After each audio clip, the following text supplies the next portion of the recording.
One common jungle route is to start at the Ancient Golem and have a teammate attack them to give you some free damage. Even if you fail the pull, simply move to the opposite end of the camp in between drain cooldowns and take it down with Smite. Your goal should be to get level 6 as soon as possible to gank with Crowstorm. Find a lane to gank and channel Crowstorm from the brush. Note that I chase Akali purely with basic movement until she uses flash to escape. I follow her with my own flash and pick up the kill. Fiddlesticks is an exceptional dragon threat. Upon reaching level 5 or higher, buy a vision ward and a sight ward. Place the vision ward near dragon to check for enemy wards, and place the sight ward to watch for enemy ganks. Then pull your teammates over and tank the dragon with drain. Make sure to check how much damage your smite will deal to ensure you get the killing blow. Fiddlesticks is also exceptional at taking Baron Nashor. For these, you'll typically want to take the golem buff and walk into melee range, as you'll be able to heal all of his damage and ignore his debuffs. In teamfights, you'll want to surprise your opponents from the fog of war. Here our enemies collapse in near our base, so I channel Crowstorm from behind the wall. I try to move to stay in range of my enemies, but not easily attacked by champions like Blitzcrank. I flash in after Cho'Gath, taking him down with Drain. As we try to clean up on Udyr, I head into the brush and wait on cooldowns. I start in with Drain, and when he breaks the channel, I use Terrify and recast Drain for the kill. Constantly think about casting over walls, even when simply walking around the map. As my team meets up near our jungle, I stay about one screen away toward the right side. As our enemies pile in to fight my teammates, I Crowstorm over the wall and immediately cast Dark Wind, then Terrify, then Drain. Pay special attention to your health bar. As soon as you start to take damage, activate Zhonya's Hourglass. As a result of excellent positioning, we take 3 kills for only 1 death. At higher levels of Drain and with some ability power, you can solo the dragon even without Golem buff. In this instance, it's safer to drain it from the back of its cave, attacking in between drain cooldowns. If your opponents try to gank you, just flash backward over the wall. Even with the element of surprise, some champions are excellent counters to Fiddlesticks. Here I get the drop on 4 opponents, flashing into the middle of them. Alistar makes the great play of headbutting me away from his team and keeping me there with Pulverize. While Lee Sin does fall, the rest of his team walks away alive. To ensure you can surprise your opponents, carry an Oracle's Elixir if you feel safe. This way you can always clear enemy wards to start your Crowstorm undetected. You also want to exercise patience in teamfights. Because Crowstorm is such a devastating move, don't feel rushed when using it. While a fight has broken out, I'm not able to hit more than 1 or 2 champions with Crowstorm. By looping around the side and waiting, I'm able to hit a larger group of enemies, forcing everyone to scatter while taking down Alistar and Lee Sin. Crowstorm is also easy to land when your opponents are playing defense. Here Annie, Pantheon, and Lee Sin are defending one of their outer turrets. Crowstorm over the wall forces them to run, but still picks up 2 kills, allowing it to push under their base for the win. Sivir has phenomenal early game burst damage. After learning Boomerang Blade at level 1 and Ricochet at level 2, position yourself so that Boomerang Blade has a clear path to the enemy champion. Toss a basic attack, press Ricochet to reset your attack timer, and once your opponent stops moving, toss Boomerang Blade. A few seconds later, Dr. Mundo lands Infected Cleaver. I know the slow will prevent Vayne from dodging, so Boomerang Blade into a basic attack into Ricochet gets me first blood. The single most important skill you can learn on Sivir is predicting and blocking enemy abilities with Spell Shield. Here I open up aggressively on Morgana with On the Hunt. I notice Morgana heading up toward me instead of running away, telegraphing that she'll cast Soul Shackles. A quick Spell Shield blocks the slow and the Spell Vamp, granting me an easy kill. Sivir has awesome escape tools and can turn that escape into a great counterattack. While getting chased down by Vayne and Skarner, On the Hunt allows me to create some distance. Skarner begins his ultimate, but a perfectly timed Spell Shield creates another gap. Knowing my team's Skarner is on the way in, I stop to throw damage at my enemies. On the Hunt grants my team strong chasing power and we collapse in on Vayne, Skarner, and Soraka. A basic attack into Ricochet puts plenty of damage onto Soraka and gives me even more movement speed with Fleet of Foot. Thanks to On the Hunt, our Skarner picks up the kill on Vayne and we turn that fight into a 2-kill lead. Try to stay on the lookout for stray spells. They become free mana with Spell Shield. As we retreat from a fight, Morgana tosses out Dark Binding. I turn to intercept it and trigger Spell Shield to gain some quick mana. While waiting for the next minion wave to come, I head for the enemy Wraith camp, bringing it down with a quick attack into Ricochet and Boomerang Blade. I get up on health compared to Misfortune, so I try to play aggressively. Once Karma blows the cooldown on Soul Shield, I poke with Phosphorus Bomb and basic attacks. Seeing her run, I chase with Valkyrie and Exhaust. Once Garen picks up the kill, I chase onto Karma. Notice that I move in between attacks, allowing me to stay in range much longer for more attacks. Once she flashes out of range, I chase with Flash and land one more basic attack, giving Garen a double kill. Karma comes back into lane and plays extremely aggressively as Shaco's waiting to gank me. Karma drops to my abilities, including the burn from Valkyrie, but then I make a huge mistake. There is basically no way to run from Shaco with Lizard, so I should have stayed and fought instead of kiting. Without taking extra damage from backstab and landing one or two more attacks, I might have had a chance. Corki is exceptionally good at aggressive fights and attacking from a great distance. Here Misfortune crosses the midpoint of the lane, so immediately I dive in, activating Gatling Gun as I cast Valkyrie. As we fight, I'm confident I'll win the battle, so I only use Exhaust when I think she might start to run. She burns Flash, but thanks to the slow, Garen catches up and we get the kill. I get into a teamfight in mid, immediately pushing for Shaco, who has the Lizard buff. As he runs, I chase him with Valkyrie and lock him up with Exhaust, flashing out immediately after he goes down. With my new buff, I switch to Cho'Gath. I turn to evade Feral Scream and dodge away from Rupture. I continue to kite him with the Lizard buff until he runs away. I chase him down and get into position to land 2 more shots from Missile Barrage. Then my team chases him and cleans up the kill in our jungle. In a new game, I'm facing an aggressive Jax in lane. Corki has great sustained damage early game, so after he jumps in, I fire back, getting him extremely low. About 40 seconds later, I see him still lurking around, so I Valkyrie into range, flash after him as he runs, and take him down with Phosphorus Bomb. As Katarina chases me, I exhaust her and run until she finally turns around. My team's Katarina comes in from mid, so I go to set up the gank. I wade into the brush, fighting Jax and the enemy Katarina.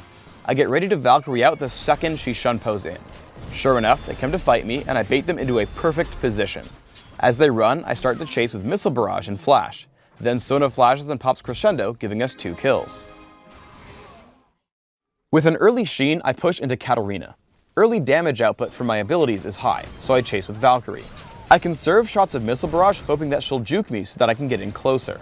I notice she isn't dodging my shots, so I keep shooting, taking her down just as she reaches the minion wave. She probably could have dodged that last shot by ducking into the minions, but if she had juked around earlier, I'd have just gotten into range for more attacks and easier shots. When building Trinity Force on Corki, properly timing your abilities is paramount to your success. Let's break down this chase onto Karthus. I Valkyrie in, which gives me a Trinity Force charge, and I deal a ton of damage. Now the cooldown on Trinity Force is back. Watch what happens. I shoot a basic attack, then start to cast Missile Barrage. Trinity Force applies to attacks already in the air, and Trinity Force charges attacks at the beginning of spells, not after they finish casting. I have the Trinity Force charge for about 1/10 of a second, picking up the kill on Karthus when the Missile Barrage lands. In one final teamfight, I see Jax heading over to kill Sona. I run to intercept, slowing him with the Lizard buff in Trinity Force. Jax jumps on me and we trade blows before I Valkyrie out once Katarina shows up to grab the kill. Immediately after, Garen shows up. Again, I try to kite with Lizard and Trinity Force, but once Gangplank hits Cannon Barrage, I have to flash out. The distance allows me to safely kill Garen. As Gangplank greedily shows up, I again try to keep Sona alive by doing the only thing I know how to, dealing tons of damage. Singed is an extremely strong laner starting at level 6. I'm playing aggressively against Riven, pushing to her turret.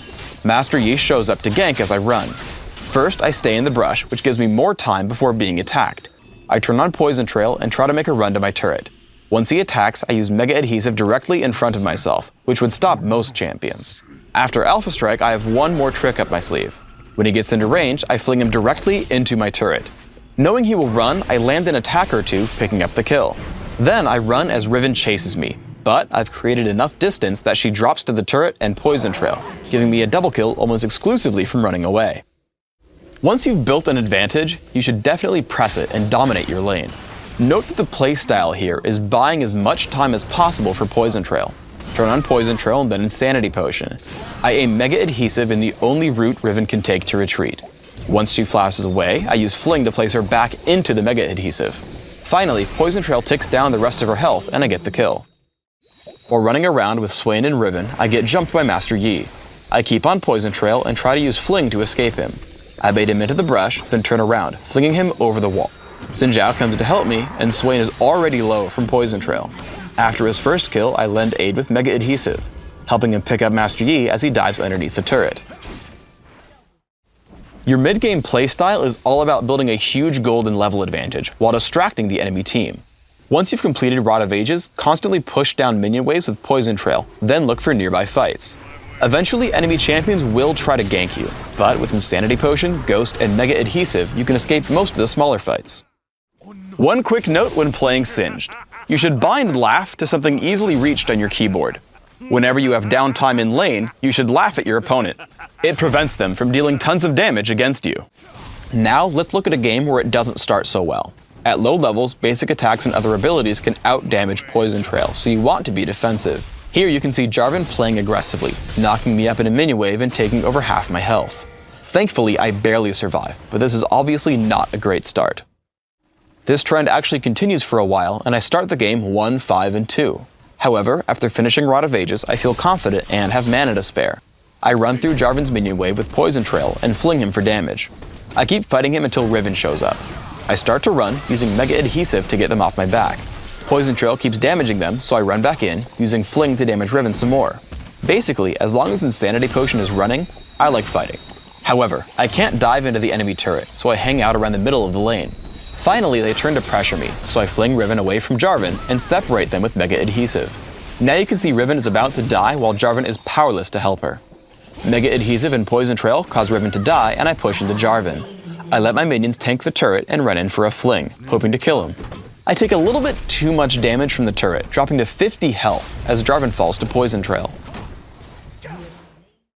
Once you catch up, use your tankiness and utility to win fights for your team. Here the total score is 22-19, and I make a big play to win us a fight. Mega Adhesive separates Annie from her team. As Xin Zhao chases, I fling him into my allies, picking up that kill before his friends can hurt us. As our opponents pile in, I turn to fight Annie and Caitlyn. Though I get exhausted, I try to stay on top of Caitlyn, finally killing her with Fling. Now at only 500 health, I run with Insanity Potion plus Ghost. I've bought enough time that Annie falls to Poison Trail with some help from Talon, causing their last two surviving members to run away. Rule of thumb when fighting Singed? Don't chase Singed. Also note that Fling can help or hurt your teammates if they have Area of Effect abilities. Here we dive into Jarvan, and Fling causes Brand's Pillar of Flame to miss. In a different fight, using Fling actually places Caitlyn in Nunu's Absolute Zero, granting us an easy kill. Always be aware that Fling can totally backfire. Your very early laning should focus on harassing your opponent while last hitting. Always try to land a basic attack into Blinding Dart to whittle down your opponent. As Lee Sin comes in to gank, I see he heads toward the bottom of the brush, so I head towards the top to cut off Akali's escape. As he runs, I hit a basic attack and Blinding Dart, then follow Lee Sin to the turret. Because I follow in, he jumps to me with Safeguard and lives with First Blood. As Akali returns to lane, I use the same playstyle. Each time she closes to attack, I tag her with Toxic Shot and Blinding Dart. Once she lays Twilight Shroud, I know she wants to attack me, so I stop her from triggering Mark of the Assassin with Blinding Dart. Every time she breaks out, I hit her with Toxic Shot again. I then stay out of range until her Shroud is about to end. I push in, taking her down with basic attacks and Blinding Dart. After Akali reaches level 6, she jumps me in lane. Blinding Dart prevents her from triggering Mark of the Assassin, and I immediately place a Noxious Trap and hide behind it to keep Akali away. As she runs, I chase into the brush, immediately dropping another Noxious Trap and tagging her with Blinding Dart. I keep attacking her and exhaust once the blind runs out, ensuring she can't deal enough damage as she dies to my poisons. Here I'm fighting Talon and Heimerdinger at top lane.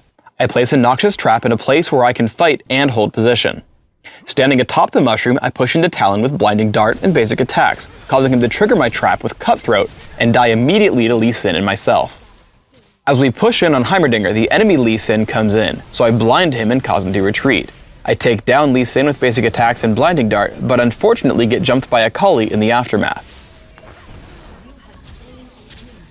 With Madrid's Bloodrazor, Teemo is an exceptional Baron threat. As we prepare to take it, I drop Noxious Traps in the routes our opponents must take to stop us. With the traps in place, I head in to start fighting. All I have to do here is keep attacking and watch two things: the movement of my enemies on the minimap, and green bubbles that Baron Nashor occasionally spawns underneath his attackers. You can see it here under Taric, knocking him up and preventing him from dealing any damage. Always make sure to dodge these attacks. Teemo is also an exceptional anti-assassin champion. In a teamfight in mid, I spot a Kali heading in. Blinding Dart and basic attacks completely stop her ability to kill Lee Sin. If it weren't for Soraka's wish, she'd have died to my Noxious Trap on the way out. Immediately after, I tag Talon with Exhaust, also stopping him from hurting my team until he flashes away to the low health Evelynn. Right after that, the enemy Lee Sin comes in also looking for blood, but Blinding Dart stymies his aggression as well. Vladimir excels in controlling a lane.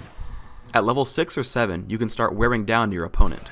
At 500 health, Sivir will die to Tides of Blood, Hemoplague, and Transfusion, even though I have nothing but a Doran's Shield and runes for bonus damage.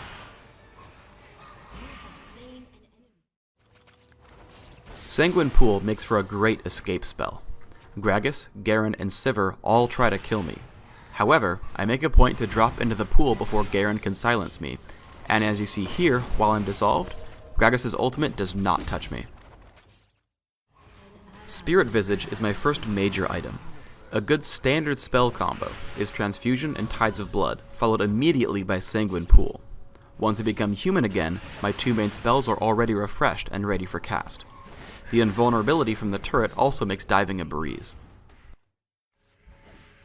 While pushing top, the opposing Vladimir attempts to defend the turret. I initiate and then drop turret aggro with Sanguine Pool. As I come out, my basic spell combo of Transfusion and Tides of Blood picks up the kill. However, I've been severely hurt, and Garen comes in for the gank. I preemptively pool to dodge his silence. While he attacks me afterwards, the delay has caused him to take significant damage from Gangplank and minions. When he returns, I'm once again able to dodge Decisive Strike using Sanguine Pool. This time he's so heavily injured that after Transfusion, he dies to Gangplank's passive, Grog-Soaked Blade.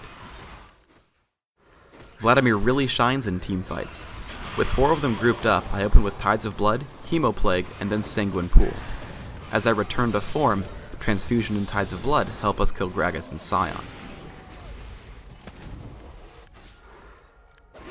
Garen attempts to silence me to save Vladimir, but Sanguine Pool wins the day.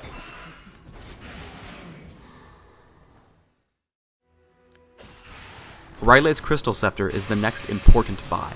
My extreme damage output allows me to chop up Sivir very quickly. Then, as Vladimir attempts to escape, the slow from Rylai's on top of Transfusion allows the rest of my team to catch up. I pick up Randuin's Omen to give me significant health regeneration, and to cap out my cooldown reduction. In the large fight at top, I spam my normal spells until my team is ready to fight. Then, using Hemoplague on top of Cannon Barrage and Soul Shackles gives us an easy victory.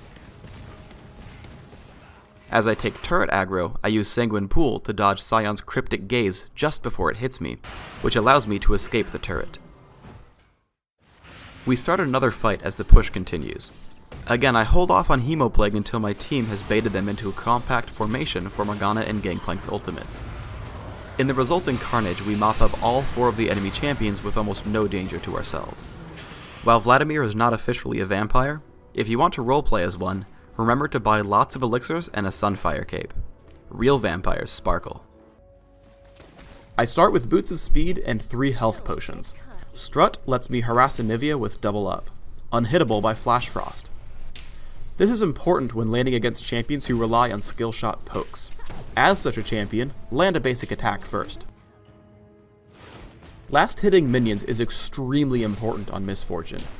In a pinch, bullet time can almost clear a minion wave on its own. You might consider Summoner Teleport and finding huge uncontested minion waves to farm. Whatever you decide, it's a good idea to set a pace for your income. Around halfway to level 7, I'm at about 1400 gold. Try to beat that score yourself. Misfortune's biggest weakness is the Burst Assassin. Anivia's ultimate stops Strut, which lets Kassadin and Garen catch up and destroy me. I position myself to unleash bullet time. With the help of Vladimir and Morgana, we kill 2 enemies. However, Kassadin is able to jump on me, and though I get him very low, he takes me down.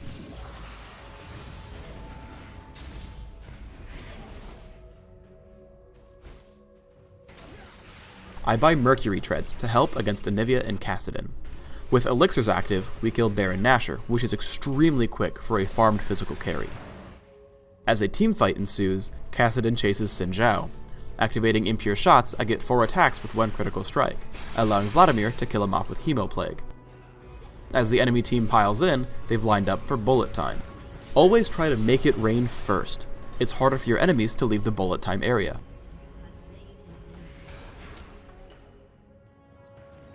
Kassadin rift walks towards me, but I'm finally ready for him. The combination of my items, elixirs, Baron buff, and Impure Shots kills Kassadin in 5 attacks, about 3 seconds. I take note of the enemy positions. Poppy is my main target.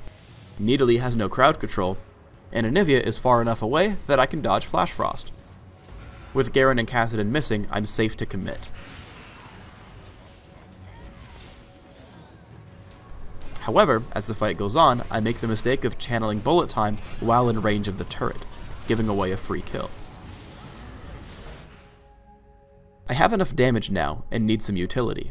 Frozen Mallet gives me the health to survive skirmishes while allowing me to chase or kite most enemies. I'm able to chase Poppy with Paragon of Demacia and a wealth of speed items. Here there are no easy targets. Garen should never be focused, and Poppy has diplomatic immunity. If I run toward Anivia, I'm putting myself right next to the 2 Demacians. I force Kassadin back, channel my ultimate, and when he returns to silence me, I kill him off before mopping up the rest of my enemies.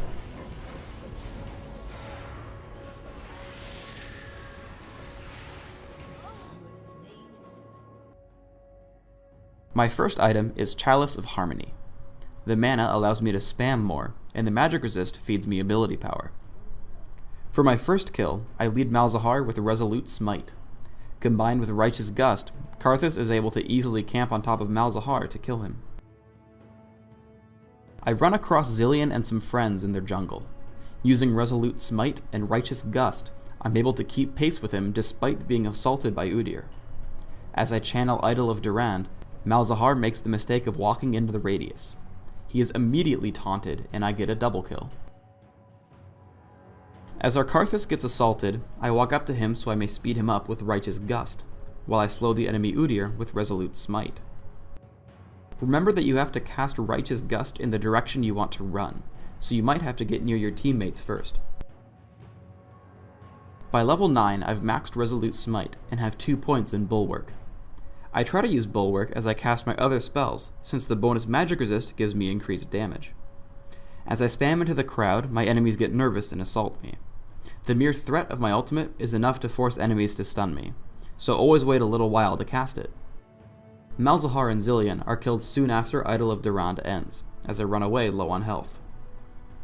Noting that Mordekaiser has no way of killing me now, I re-engage to keep him entertained in the fight, giving us another kill. In the enemy jungle, I pull a lot of attention. I send out Righteous Gust right before I get stunned, letting me run away very quickly.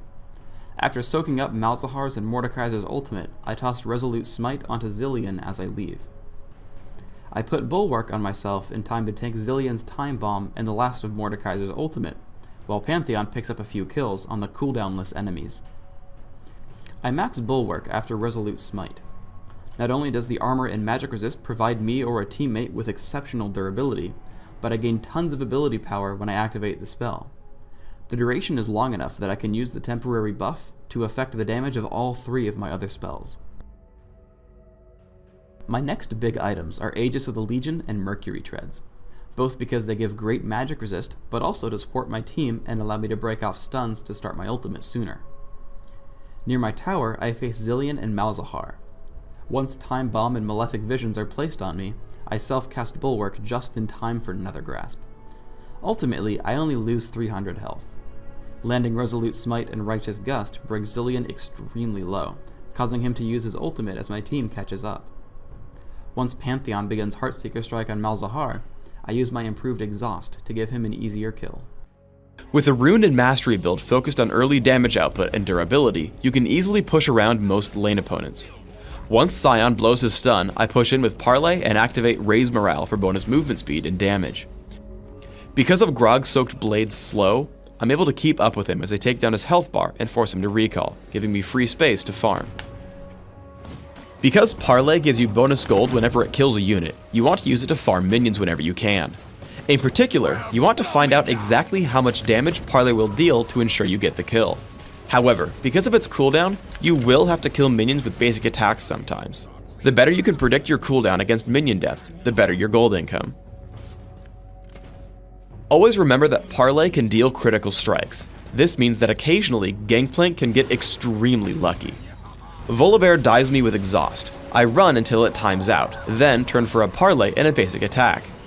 My 4% critical chance for masteries triggers on both, and I get a completely free kill. When building mostly for damage, don't rely on remove scurvy to keep you alive in a team fight. Sion comes in to stun me and the rest of his team follows up. I remove scurvy, use cannon barrage, and try to run, but now I can't escape the exhaust or Volibear's rolling thunder. While my team is able to pick up a few kills from behind, I die before really helping out my team much. Instead, use a couple of tricks to keep you safer. With Cannon Barrage and Summoner Teleport, you can push a side lane and still show up to the battle without missing a beat. As I watch the battle unfold, I look to kill the squishiest targets possible. I blow up the enemy Scion with Parlay, then activate Ray's Morale and Shirelia's Reverie to give my team supreme positioning. With Annie and Vayne completely split off from the rest of my team, we take down Master Yi and Volibear. Karma's damage and utility is quite strong. As Udyr comes into the fray, I speed him up with Spirit Bond. After stunning, he walks past Katarina so she takes damage from it. Immediately, I use Mantra with Soul Shield followed by Heavenly Wave for some nice burst damage. Notice that I didn't use Mantra on Spirit Bond this time because I only have one charge available and I wanted to save it for Soul Shield. AP Karma has a ton of burst damage. At over 300 AP, I'm able to drop Vladimir pretty low with Heavenly Wave before slowing him down with Spirit Bond. As Udyr comes in to help, Mantra with Soul Shield nukes down Vladimir. Ability power makes Karma deceptively tanky. I take on my opponents 1-on-3 as I wait for my team to arrive. Heavenly Wave followed by Spirit Bond gives me some damage and the ability to kite. Seeing them all low, I run up for a Mantra charged Soul Shield. I toss another Heavenly Wave as Udyr comes in as they try to escape.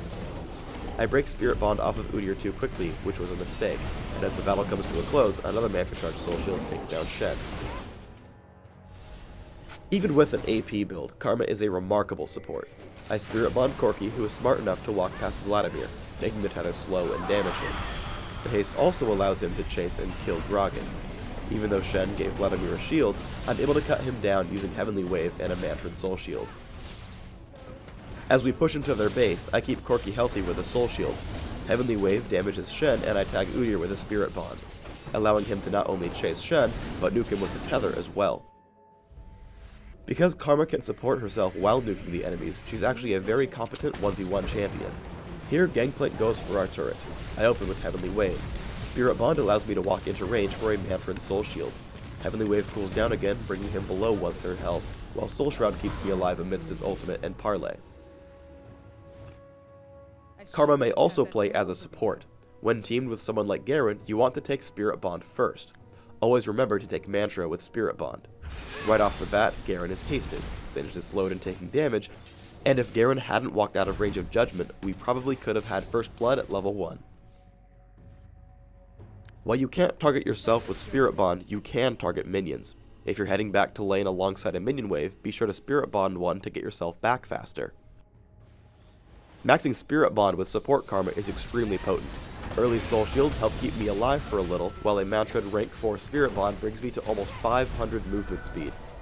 As Taric chases through, he catches a massive slow thanks to the tether. When Garen and I get back into the fight, I make a mistake. I could have Spirit Bonded Garen, which would have still slowed Mordekaiser but also damaged him and hasted Garen, possibly giving us a kill. Regardless, I'm still able to escape thanks to Soul Shield and the haste I can manage to get from Spirit Bond. Mixing Spirit Bond with Shirelia's Reverie allows you to pull off some funny moves. Taric is running away as fast as he can, but a Mantran Spirit Bond allows Garen to catch up. Shirelia's then helps Garen escape the tower since I mistakenly shielded Ezreal.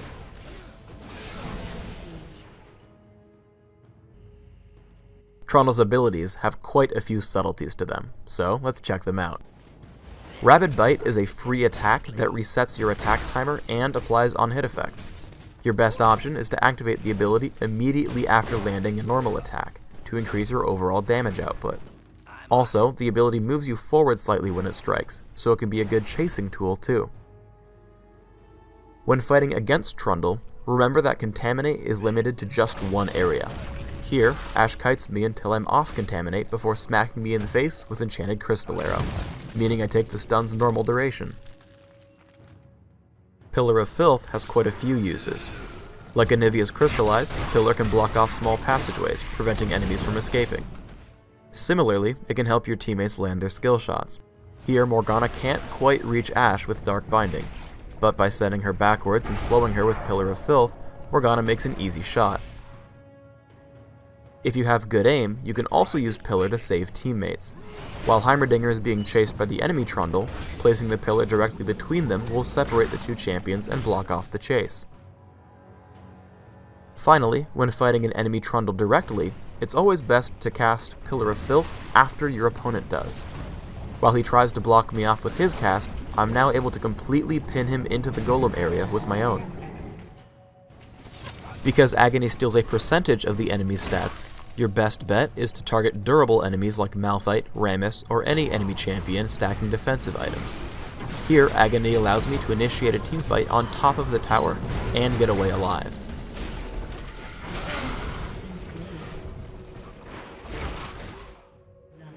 If you take Smite, you can use it to trigger Decompose by killing a minion or monster, which just might save you in a pinch. Let's put this all together in a larger fight. Kennen is isolated, so I charge in with Contaminate and help kill him with Rabid Bite, but I save Pillar of Filth until I need it. The enemy Trundle charges in and I use Pillar of Filth when I know where he's running.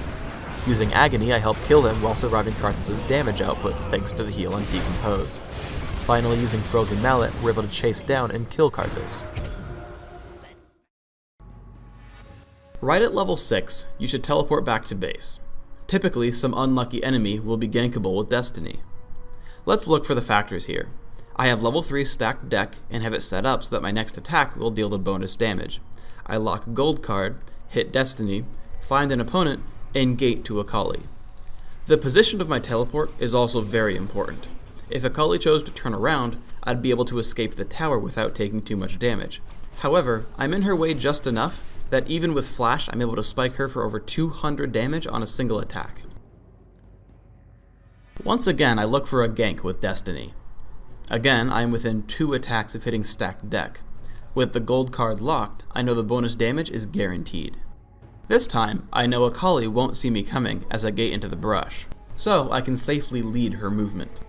Additionally, the Destiny reveal means Akali is not able to evade us with stealth. With Ryze's help, I succeed in my second Destiny gank of the game. And due to my successful ganking, we head to Baron Nashor at the 15-minute mark.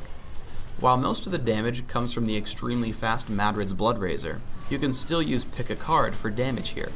However, try to use blue card. Baron Nashor is immune to debuffs, so red and gold have no extra effect on him. As a fight breaks out during our push, I make use of Cleanse and Ghost to escape Annie's burst damage. I am also able to break free from Warwick with Shen's help, and you can see how quickly Twisted Fate can drop individual targets under concentrated attacks. Unfortunately, I screw up and walk directly into the battle instead of attacking, but when the going gets tough, just use Destiny and Gate. We rush into the jungle to pick a fight. Even tanky champions like Nasus can fall extremely quickly to the magic DPS Twisted Fate build. As he dies, I have to escape Warwick once again, using Cleanse and Ghost and then Gold card he's picked up for another kill. After my opponents realize they've overextended, they start to retreat. However, I cast Destiny and patiently wait for Akali to commit to a single direction of retreat. As I gate to cut her off, she turns around and runs directly into my teammates and gets hit for over 300 damage with stacked deck and pick a card. Once again, we run for another Baron kill. Note that Baron respawns 7 minutes after death, so we make sure to jump on him within 60 seconds of his respawn. Here we start a new game with a new level 6 gank. Again, I'm within 2 attacks of stacked deck, I've locked the gold card, and I Destiny close to Anivia. Even with Flash, Cleanse, and Rebirth, my damage output is just too awesome. While attacking the Golem with Jax, Shaco pokes his head out. I switch focus to the Jack in the Box so that we don't get feared, and then chase him down with gold card to grab us a kill. As my team does battle in the bottom of the map, I aim to gate in. I let Destiny sit for a bit after locking gold card, hoping my opponents will split up for an easier kill. I gate in and stun a Kayle, turning her into another kill for my team. The battle disperses and we fight Lizard for a short time, but we get attacked again. Thanks to my Last Whisper and damage from pickaxe and stacked deck, even the 118 armor Shen drops very quickly. Anivia falls and I jump onto Ashe. Because of Ghost and Cleanse, she almost gets away, but Ezreal lands a nice True Shot barrage to clean up.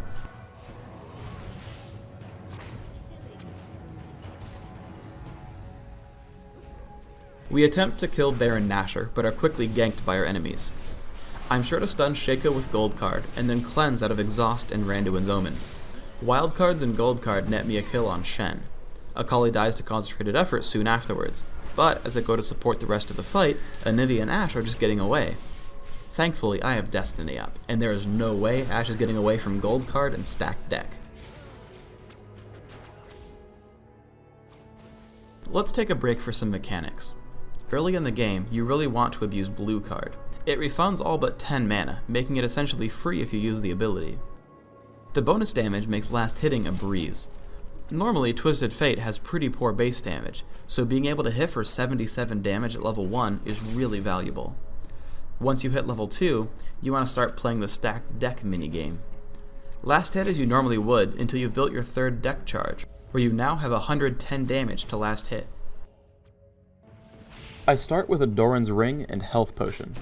The mana regeneration and very high ability power ratios on Terror Capacitor and Corrosive Charge make it a great choice. Right at level 2, I use Corrosive Charge into Acid Hunter for great damage.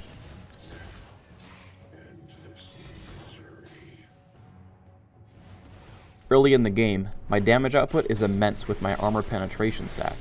Even though I miss my first 2 spell casts and get stunned by Kennen, I'm able to absorb some of the damage with Terror Capacitor and drop him off quickly with Acid Hunter.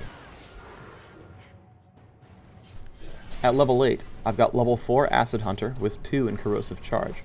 I'm still able to harass Kennen extremely well. Once he gets back into range, I cast my ultimate, making Corrosive Charge extremely easy to land, giving me another kill.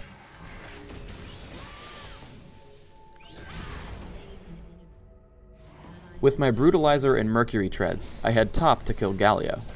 I swap him into Nasus with my Position Reverser, while my shield and armor buff tank the turret. Because of Mercury Treads, I'm able to flash out of his ultimate, while I continue dealing damage with Corrosive Charge and Acid Hunter. Back in mid, I use Position Reverser on Kennen just to slow him down for my spells and to beef myself up in front of the turret. As he drops, I meet up with a Mumu to fight Garen and Galio. Corrosive Charge and Acid Hunter help kill Garen. Terror Capacitor holds up long enough to tank Idol of Durand, and then I make short work of Galio.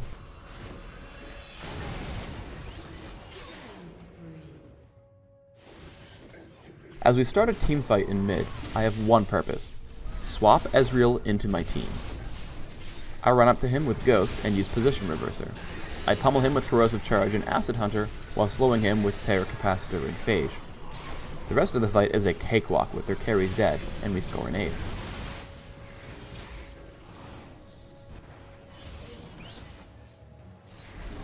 Again, we group up for battle in mid. I finished Frozen Mallet now, which makes pinning targets a breeze. I spam on Garen with Corrosive Charge and Acid Hunter, but again, my main goal is to flash towards Ezreal to get him into range for swapping him.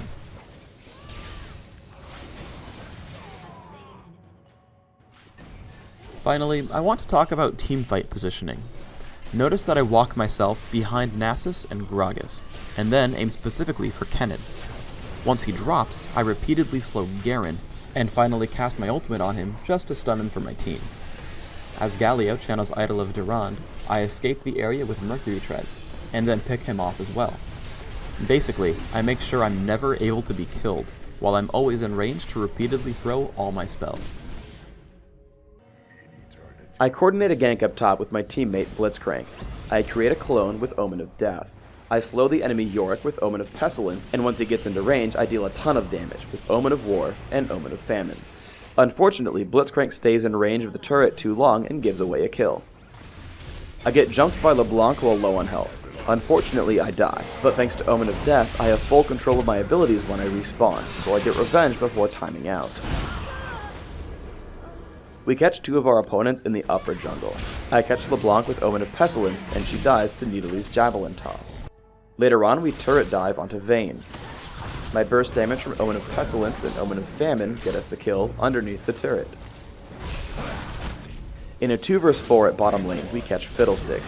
My damage output from 3 Omens and Trinity Force crushes his health.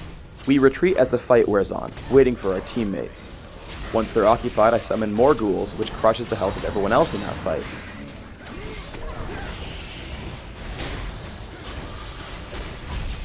I flash over the wall to catch Garen, picking up my second kill. I then turn back onto Yorick and kill him with Omen of Pestilence.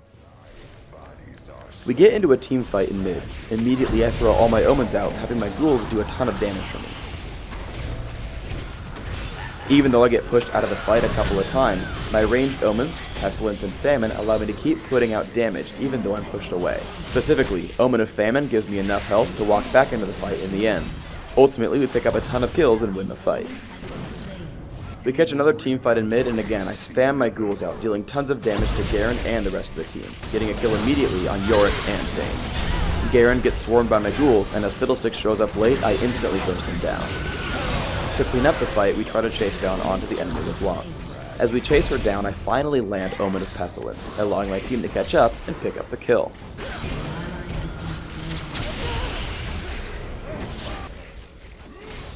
Inside their base, we fight a long drawn-out battle underneath their turrets. Ultimately, my ghoul spam allows us to kill Garen. I pick up the turret with my spam of ghouls, which make Yorick a great pushing champion.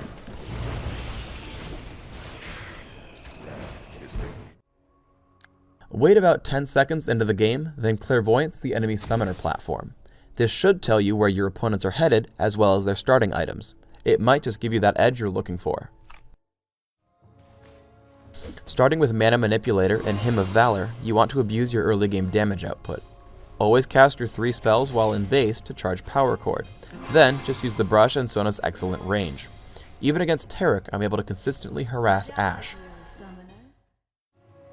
While laning, you should try to use Clairvoyance to spot for enemy junglers. Here, by revealing Rammus, we can gank him at Golem. Also note the Clairvoyance position. I reveal 2 camps by placing it between them. I recall at 1150 gold, so I can buy Philosopher's Stone and Boots of Speed. Turn on Song of Celerity when running back to lane. You'll get there faster. Sona with Clairvoyance is also a great asset when attempting Dragon. Alistar can see bottom lane and Misfortune can see mid, so I Clairvoyance the main choke point above us to check for a gank. However, I should have placed it half a screen to the left. This would allow me to see enemies coming from mid tower as well as from Golem. Sona does not have powerful escape tools.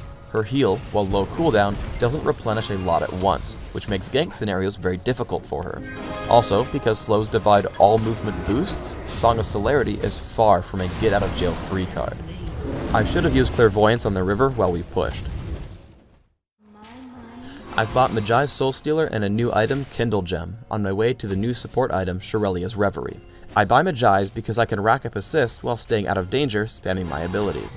Shirelia's Reverie builds from Philosopher's Stone and Kindle Gem, and can haste my teammates on command, as well as giving me cooldown reduction. We head to Dragon and find Rammus. Level 2 Song of Celerity just barely allows Anivia to get into range for Crystallize, giving us a nice kill. Sona is frail in teamfights. By looping around to the top, I made myself available to Rammus' taunt and then Taric's dazzle, allowing Yi to chop me up. Compared to Soraka, who can burst heal for upwards of 800, I have to make sure I position well and buff my teammates, staying out of the center of attention. Here's why Shirelia's Reverie is awesome. Master Yi is chasing Misfortune with Highlander, however, the burst of speed from Reverie keeps her away. I also bait Yi by saving my heal until he gets back into range of Misfortune, making him think she can still be killed. The last items I get this game are a Blasting Wand for Zhonya's Ring and the remade Enervating Locket, which is cheaper and adds cooldown reduction, but gives allies less health and mana than before. Combined with Runes, Masteries, and Shirelia's Reverie, I have 40% cooldown reduction and a ton of mana regen, allowing me to toggle all 3 auras repeatedly in any battle. As with most junglers, you should start out with the Golem camp when it spawns at 155. Note my positioning, allowing me to hit all the monsters at once with Phoenix Dance. Smite will deal exactly 560 damage at level 1, so get ready to kill Golem when it reaches that mark. Depending on your health, once Smite comes back up, you should try to grab the Lizard. As you reach level 3, Smite deals 646 damage. At this point, you can grab a rank of Bear Stance and gank with it, or rank Phoenix Stance to increase your damage output and jungle faster. The true power of Smite is shown when ganking enemies in the jungle. Normally, Shaco would have been able to survive the encounter by deceiving out, but without the mana he was so desperately relying on, I make short work of him with Lizard buff and the various stances.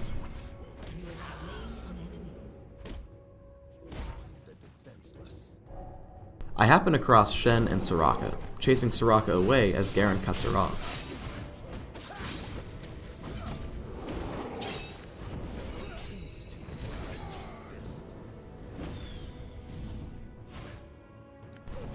Shortly, Shen and Tristana start to gang up on me. However, our damage output is too great, and even as Shen tries to kill me at the end, Turtle Stance keeps me alive as I help pick up the kill with my team.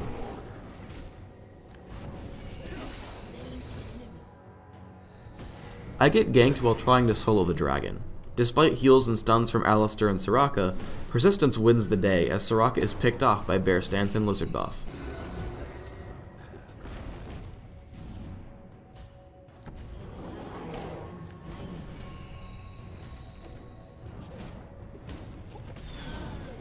Alistar overstays his welcome and gets destroyed, even through Shen's ultimate. Then, Shen has no chance through my persistent damage output, slows, and stuns.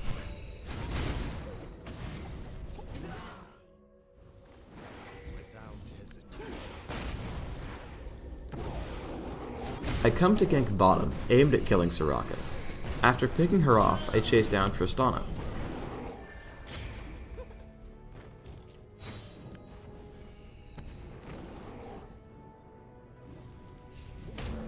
Even though Alistar headbutts me away, I'm able to catch right back up and pick off their 2 remaining team members.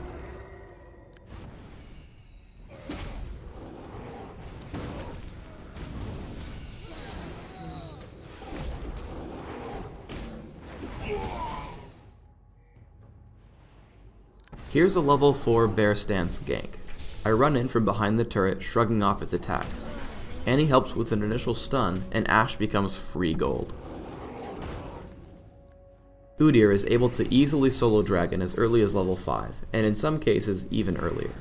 I'll save you the length of the full clip, but the entire battle is very painless. I find Veigar and Udyr in their forest. Notice how little damage I take from Veigar, due to my defensive items, runes, and masteries. As my team arrives, Veigar blows up, and we destroy Udyr as well.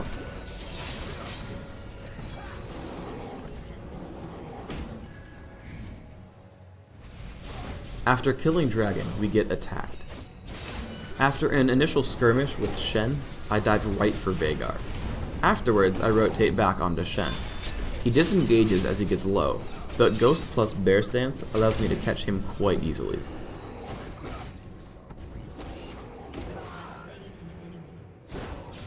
Katarina gets low as well, but retreats to her turret.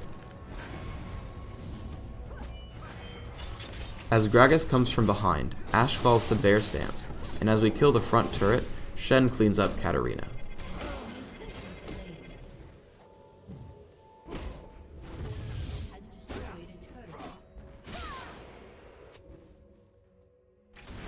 I head to bottom to gank. Bear Stance allows me to dodge Enchanted Crystal Arrow. I make it my job to ignore everyone and run right for Ashe. Even though she flashes away, I'm still way too powerful for her. As she dies, I ignore the tanks again and make a sprint towards Veigar, this time using Ghost to close the gap. Once he dies, I'm able to regroup with my team and use Bear Stance to send Katarina back to the summoner platform after a lengthy respawn timer.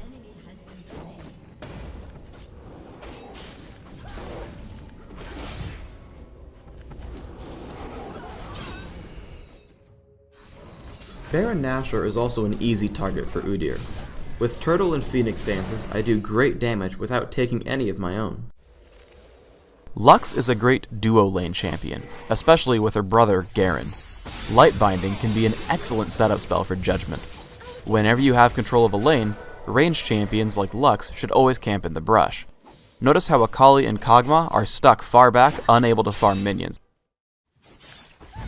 Since Lux doesn't have any hard escape abilities, let's talk about juking. I'm ganked by a lizard-buffed Master Yi, who uses Ghost when I do. First, I try Lucent Singularity for the slow, while tossing on Prismatic Barrier, but he alpha strikes me to chase. This juke here always works. Duck into the brush for just long enough to break line of sight. Your opponent will always right-click to move somewhere inside the brush, so that when you turn back around, he won't be ready for you. One thing you'll have to remember with Lux is that it's okay to light binding through a minion. Because Kennen can be so fast, I make sure to bind him while Malzahar is casting Nether Grasp so that I don't miss. Let's look at her standard damage combo. Start with Lucent Singularity and try to lead Akali to slow her as much as possible. Right before she gets out of range, blow it up. Toss a basic attack with Light Binding right after. The attack will proc Illumination, and Light Binding should be an easy hit because of the slow. Immediately after Light Binding, cast Finalis Funkeln. You miss out on one potential Illumination charge, but hitting your ultimate while your target is rooted is way more important. Lux has both long range and long cooldowns. Because of these traits, you can successfully fight a battle while out of everyone else's range. Even with 700 health and no ghost, I'm completely safe. Prismatic Barrier protects me while helping Soraka and Malzahar kill Kennen. Noticing that Finalis Funkeln is almost up and Akali is low, I chase to stay in range. Notice where I aim the spell. I shoot a little bit to her left because a wall prevents her from dodging to the right, so there's no way I can miss. Galio channels Idol of Durand, and suddenly I'm in trouble. When running, cast Prismatic Barrier in front of you. By running towards your spell, you'll refresh the shield earlier, which saves my life in this case. Once I've gotten out of range of regular attacks, I know he'll cast Righteous Gust. And seeing his cast animation right before he dies, I know he'll lead me with Resolute Smite.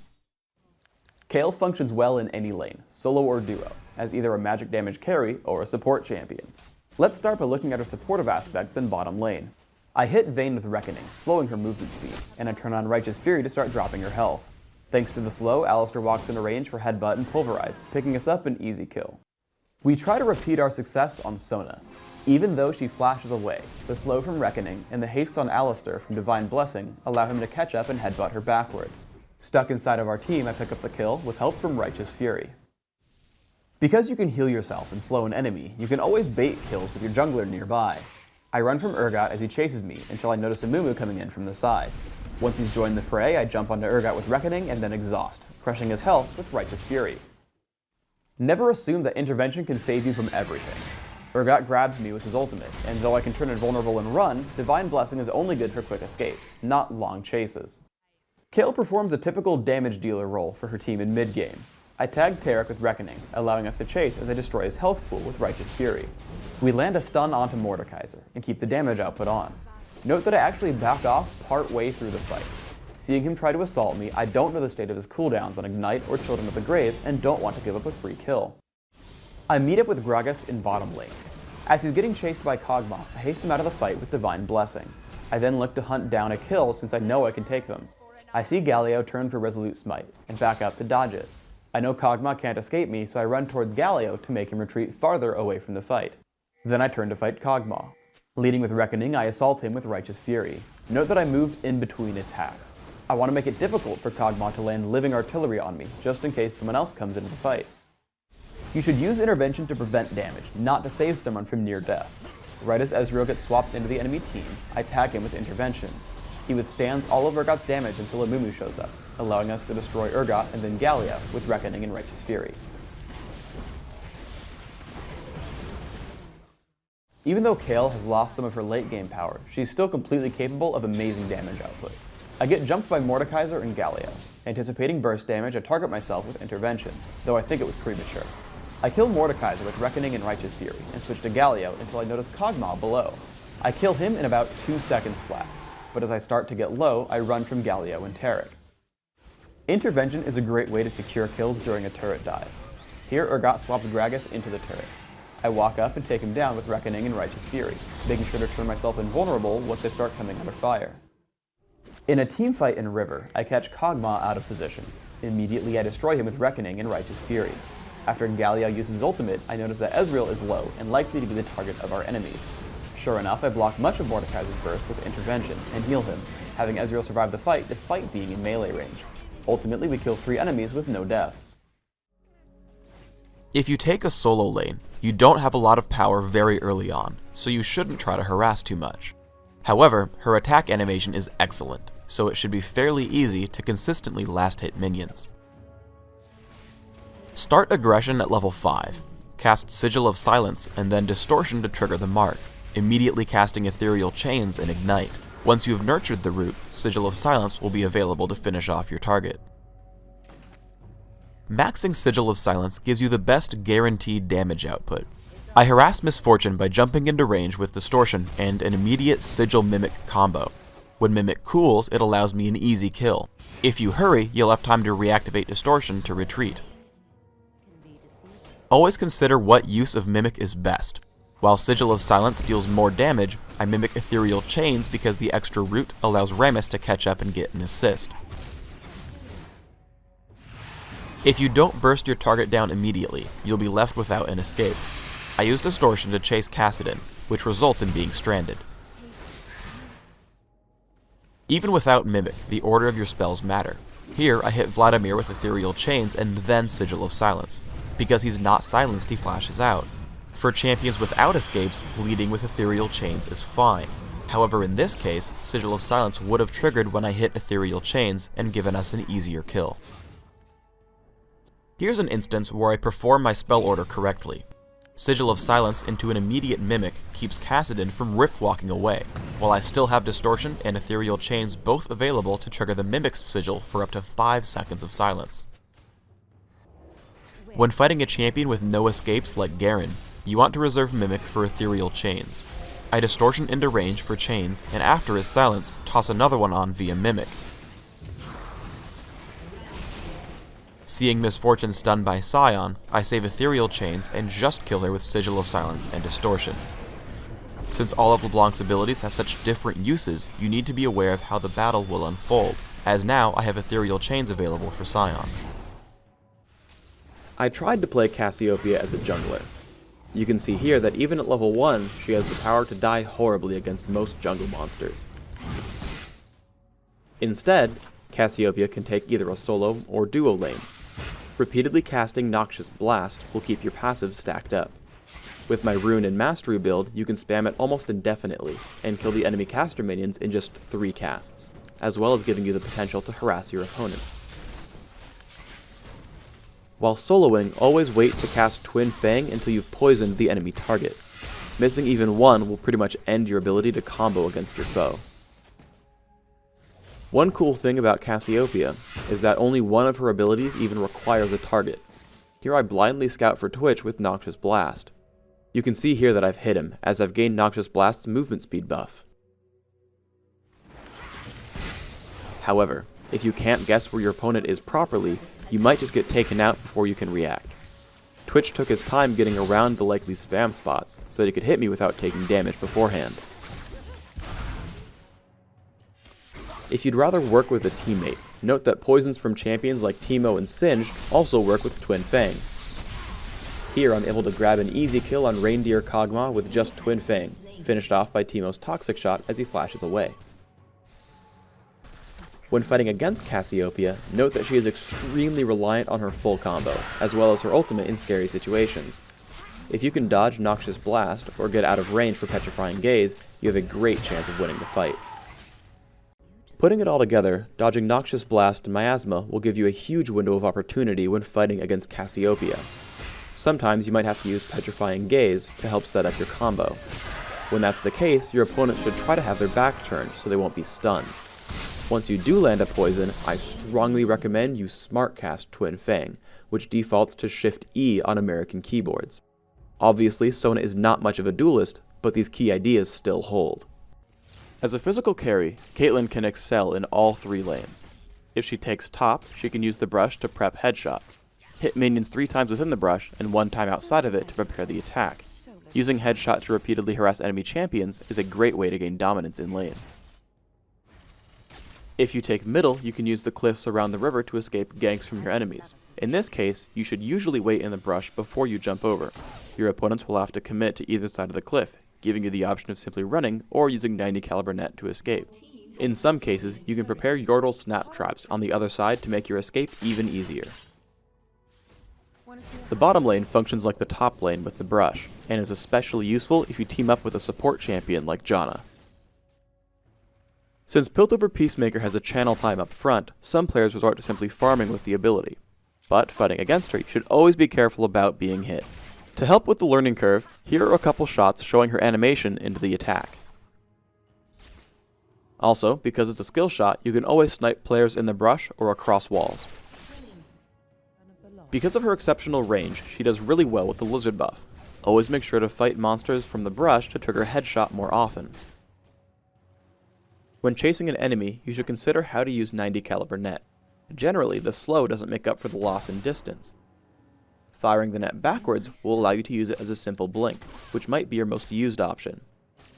If you're really clever though, you can fire the net forwards while you stand against a thick wall. This will allow you to slow your opponent without losing any ground. Let's look at this in non-ideal scenarios. Xin Zhao comes at me with a lizard buff and there's no way I'll make it into the brush. Don't panic, just wait until 90 caliber net will both slow him and send yourself to the tower. Just make sure you don't miss. Me? Miss? Not by a long shot. Yordle Snap Trap also combines well with a teammate. Here I bait Xin Zhao out since Rammus is waiting off in the side. I wait for him to taunt and then I immediately drop down the trap, ensuring an easy kill. Sometimes these mechanics work together. Garen tries to fight me and then ghosts away once he realizes he's losing. I cast 90 caliber net backwards to top over the wall and then fire Piltover Peacemaker while he's still in the fog of war. In teamfights, you want to constantly cast Yordle Snap Trap. While I initially missed the trap against both Malzahar and Garen, they both end up triggering later in the battle against Garen, giving us the kill. You especially want to place them in the brush to make them harder to dodge. Additionally, always be cognizant of the battle around you. Because I'm watchful, I'm able to assassinate Teemo. You should always try to abuse your range by staying at the back of fights. I'm able to pick up an easy kill on Malzahar, do most of the damage on Xin Zhao, and am fortunate enough that Lux tanks Ace in the hole for her big brother. Finally, as we bring down Garen, I make sure to drop a snap trap where he's reviving, giving us another easy kill.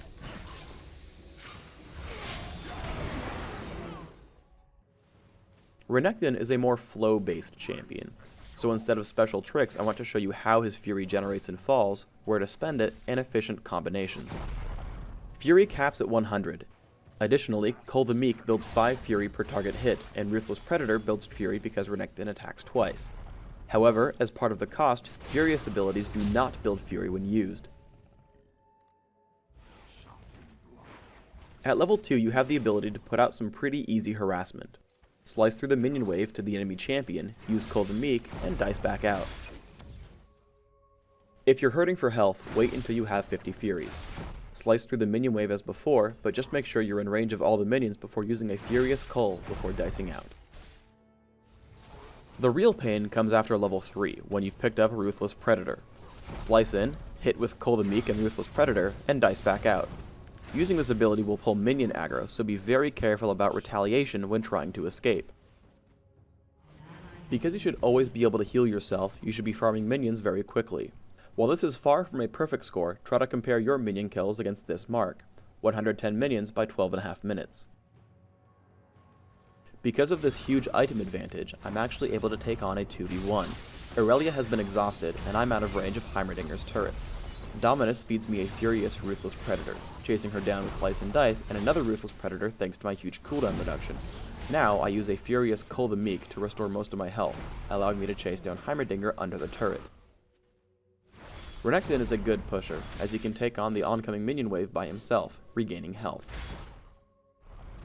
While Renekton doesn't have a lot of support abilities, the stun on Ruthless Predator can be invaluable. With enough fury, I slice forward, stun Shen for the full duration, and dice away to ensure I don't die to the turret while Katarina channels Death Lotus. In a large fight, you really need to count on scaling up with levels and items. While this clip will look overpowered, remember that I have 2 to 5 levels on all my opponents, and about 6,000 gold worth of items at 18 minutes. I drop Teemo with Slice into Ruthless Predator, making sure to cast Cull the Meek whenever I can for damage and healing. I turn on Dominus once I'm sure the fight has started, as I don't want to waste the duration. Cooldown reduction allows me to repeatedly stun the enemy Renekton over the fight. Finally, my stacked defensive stats allow me to tank my opponents while Katarina rips apart Aurelia. Learning Sapling Toss first allows you to help your teammates who jungle. Here I plant 2 saplings before monsters spawn to help Udyr get level 2 a little bit faster. Be sure to back off so you don't steal the experience though. Maokai's abilities all combine together quite well. I'm able to repeatedly harass Heimerdinger out of his lane by using Twisted Advance into Sapling Toss, followed by an immediate Arcane Smash. If Heimerdinger hadn't used Ghost to evade the sapling the first time, he probably would have died. Maokai's job in a fight is to be extremely disruptive. Comboing his main abilities together, I set us up for some nice damage on Amumu and Heimerdinger. When Malphite shows up, I immediately retreat to land Twisted Advance. Most importantly, I walk around him before using Arcane Smash, which knocks him farther away from Ashe.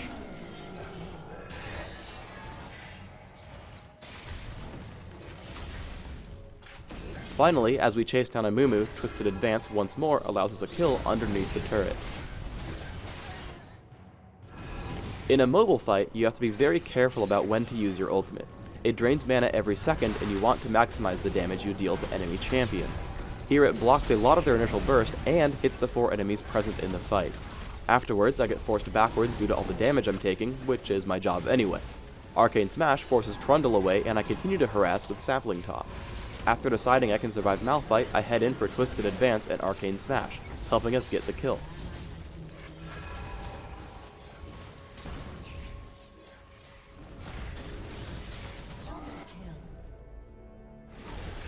Even if Vengeful Maelstrom doesn't block turret damage, Maokai can still dive them effectively.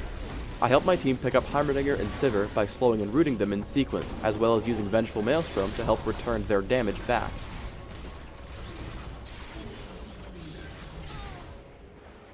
As I escape, I use Twisted Advance on Amumu to run out of turret range faster.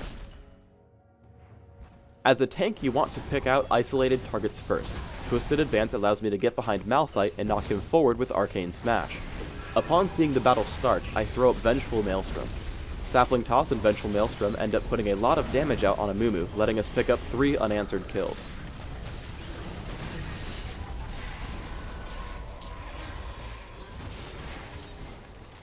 Target selection is extremely important though.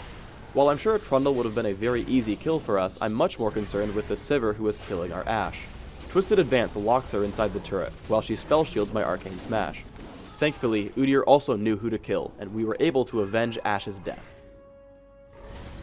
When attempting Baron, use your Sapling Toss to scout your opponent's advance. Down in the minimap, you can see we have the major inlet for the purple team covered by saplings. In late game fights like these, your opponents are likely to have a Banshee's Veil. The sapling can remove that shield as they come in. Another extremely important factor of Vengeful Maelstrom is that it has a max range. If you walk too far away from the ring, it disappears. Because of this, you can't go off chasing enemies far away. However, I make a point to exhaust Sivir immediately once the battle starts, and toss Arcane Smash at her while she's near. I spend the rest of my time taking on Malphite and Trundle, using Summon or Heal to keep Kayle alive as long as I can. I deactivate Vengeful Maelstrom to kill Malphite and conserve mana, picking up Trundle with Twisted Advance. Jarvan combines very well with allied gankers. Here as Maokai comes in, I launch Morgana into the air with Demacian Standard into Dragon Strike. Unfortunately, I use Exhaust way too late, resulting in Maokai's death in exchange for our kill on Morgana. With Cataclysm, Jarvan can also kill enemies by himself. Here I open up on Morgana with Demacian Standard plus Dragon Strike. As soon as Morgana turns to fight, I put on Golden Aegis. Afterwards, I back out to draw her away from the turret before unleashing Cataclysm and taking her down with Dragon Strike and basic attacks. Jarvan also excels at escaping ganks. Seeing Singed come in from the side, I know I can't head to my turret. Once in the river, I notice they both follow me, so I head back up towards the turret. Unfortunately, this means that I walk straight into Warwick. I time Demacia in standard with Dragon Strike to knock up Warwick mid-ultimate. This breaks his suppression on me, and I walk out at full health. Cataclysm not only keeps enemies in, it also keeps enemies out. Because I'm teamed with Maokai, who can also blink, I drop onto Morgana with Cataclysm. This makes Singed completely helpless to stop us. Afterwards, we chase down the enemy Maokai, while my ally takes one for the team, rooting Singed in place and sealing his own fate. Always remember to be patient when escaping your enemies. Because I max Golden Aegis second, I'm able to withstand a fair amount of punishment, taking my time to ensure that firing Dragon Strike onto Demacia in standard will get me far away from my opponent. Even at low health, Jarvan can be deceptively durable. I get ganked by Singed, but using Golden Aegis I force him to run. In doing so, I hold him in place with Cataclysm. Knowing he will run soon after, I position myself for Dragon Strike's knockup effect. With the follow-up from Urgot, we take down Singed. Jarvan combines especially well with ranged champions. Catching a glimpse of Morgana in the jungle, I barely catch up to her with Cataclysm. Unable to react, Urgot and I get tons of free damage on her. Because I didn't have to use my knockup combo, it's already available for Warwick. Urgot makes sure he's pinned down as I deal the killing blow. Cataclysm is especially good when you know you'll win the fight. Here I block Morgana, Singed, and Warwick all within. We kill off Warwick and Morgana very early, while the 5v3 is too much for Singed to handle. From that point on, it's extremely easy to mop up the rest of the team, with me running up to the cliff to use Golden Aegis, slowing Lux for the last kill.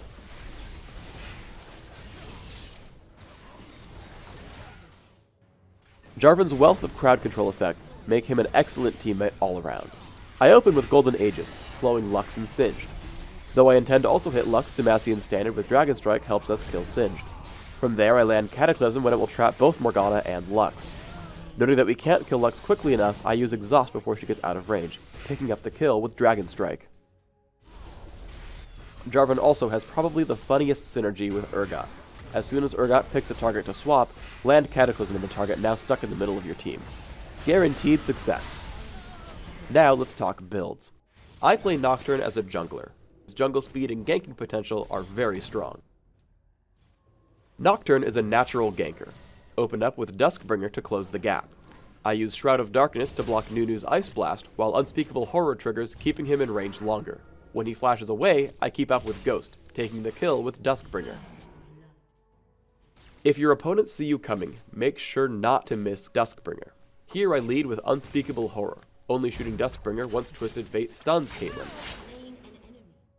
Nocturne has great synergy with Twisted Fate. Once you're preparing to gank, call for his help. With your enemies unable to even see your allies coming, you're guaranteed a kill. One great thing about Nocturne is that his abilities all work defensively as well. As I get caught by Nunu and Caitlyn, I run with Duskbringer, and block Ice Blast with Shroud of Darkness. I wait on Unspeakable Horror for when Twisted Fate shows up. As Nunu tries to escape, Duskbringer and Ghost allow me a kill while chasing. Afterwards, I chase down Caitlyn as soon as possible. With Duskbringer and the Lizard buff, only her teammates can save her. Thankfully, I predict her movement into the jungle and kill her with Duskbringer. With my team's help, I even escape my enemies.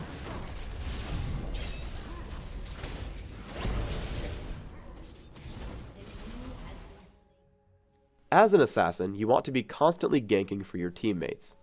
A tank like Maokai won't die to Just Shen and Blitzcrank, so always make yourself available. Again, make sure you'll hit your enemy with Duskbringer to ensure maximum damage. Afterwards, Unspeakable Horror keeps your foe in place. Sometimes urgency calls upon your ultimate. Always look for a gank in action. Use Paranoia and hop in there, making sure to always use Unspeakable Horror to lock up your target. Paranoia has a few really fun, subtle uses as well.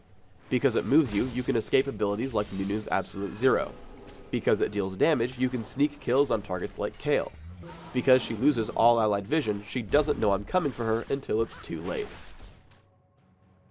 Nocturne is an especially adept duelist. Here I fight Kassadin using all my abilities as best I can. Most key is my timing on Paranoia. Remember that it doesn't reveal your enemies, so you have to be ready to use it early enough. Here I last hit Kassadin with it, but I would also be able to just barely chase him over the wall if he were to Riftwalk in time. Sometimes paranoia is simply an in-battle blink. I jump in on Nunu using Unspeakable Horror to cancel Absolute Zero. After he falls, I notice Shen has taunted Kayle. Immediately, I use Paranoia to jump on her. I drop her from half health with just Paranoia and Umbra Blades. We follow up on Caitlyn easily afterwards. Taking Sonic Wave at level 1, I'm able to easily harass Fiddlesticks. Whenever I get the chance, I force him back away from the minions, denying experience. Using Safeguard, I move to a position where I can land another Sonic Wave. Once he burns Terrify, I know I can dive for the kill with Exhaust.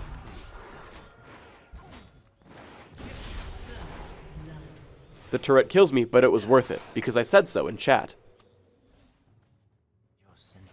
This harassment gets even easier once you learn Tempest/Cripple. I wait patiently, killing minions. Once I see Fiddlesticks move too close to escape, I know I can rush in for the kill. Sonic Wave to Resonating Strike plus a quick Tempest puts me at 2-1. One of the best advantages that Lee Sin has with Iron Will and Wriggle's Lantern is lifesteal. Here I recklessly dive Fiddlesticks under his turret, knowing full well that I can't kill him.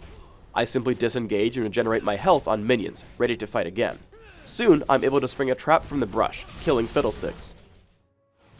I find a teamfight in progress. Landing Sonic Wave/Resonating Strike, I deal as much damage as I can to Katarina, while slowing her with Tempest/Cripple. As she escapes, I use Dragon's Rage on Lee Sin to knock Katarina into the air. I would have picked up the kill with Tempest, but Heimerdinger grabs the kill with his rockets.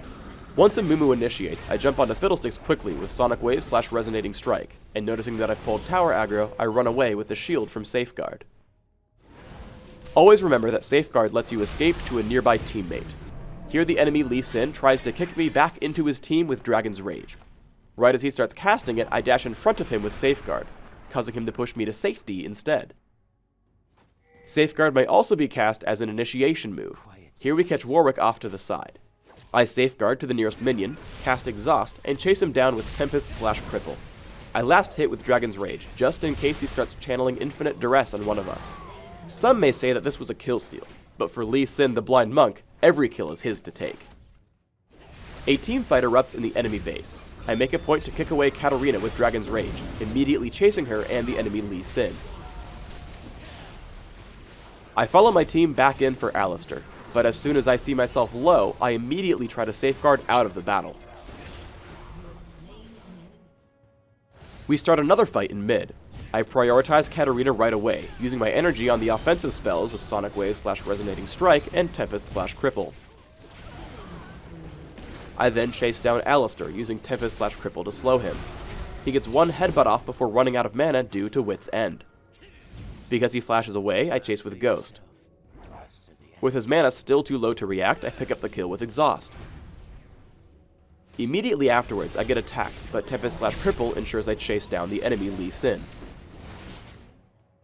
Brand can easily clear out ranged minions, lead with Pillar of Flame, wait for it to hit, and hit any of the targets with Conflagration. For maximum AoE damage, hit a target with Seer. Use Conflagration to light nearby enemies ablaze, and then use Pillar of Flame for the bonus damage from Blaze. If your target won't be able to dodge you, you essentially want to lead with Conflagration. Though I cast Pillar of Flame first, its delay allows me to light Cassiopeia ablaze before it hits, following up with Seer for the stun. With a little help, we kill her in about 3 seconds. Brand has excellent area of effect damage. Once Galio pulls everyone together, I open with Pillar of Flame, followed by Conflagration and Seer. While this combo doesn't maximize my damage output, you almost always want the stun from Seer when fighting champions. The best possible use of Pyroclasm is when 2 enemies are standing together. Immediately, Pantheon loses most of his health, getting killed by Lee Sin. Pillar of Flame has the longest cooldown out of Brand's regular abilities. Because of this, you may want to hold on to it when killing single champions near a teamfight. I take down Teemo with just Seer and Conflagration. In the next fight, I hold on to Pillar of Flame and Pyroclasm until our enemies group up.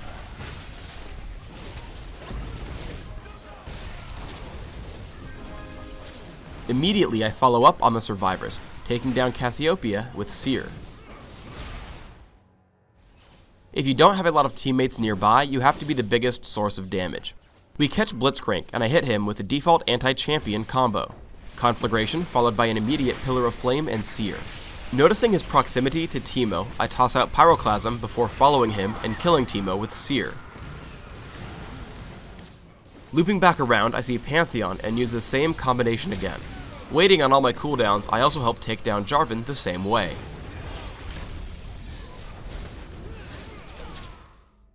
Our team gets ganked while attempting to kill Baron.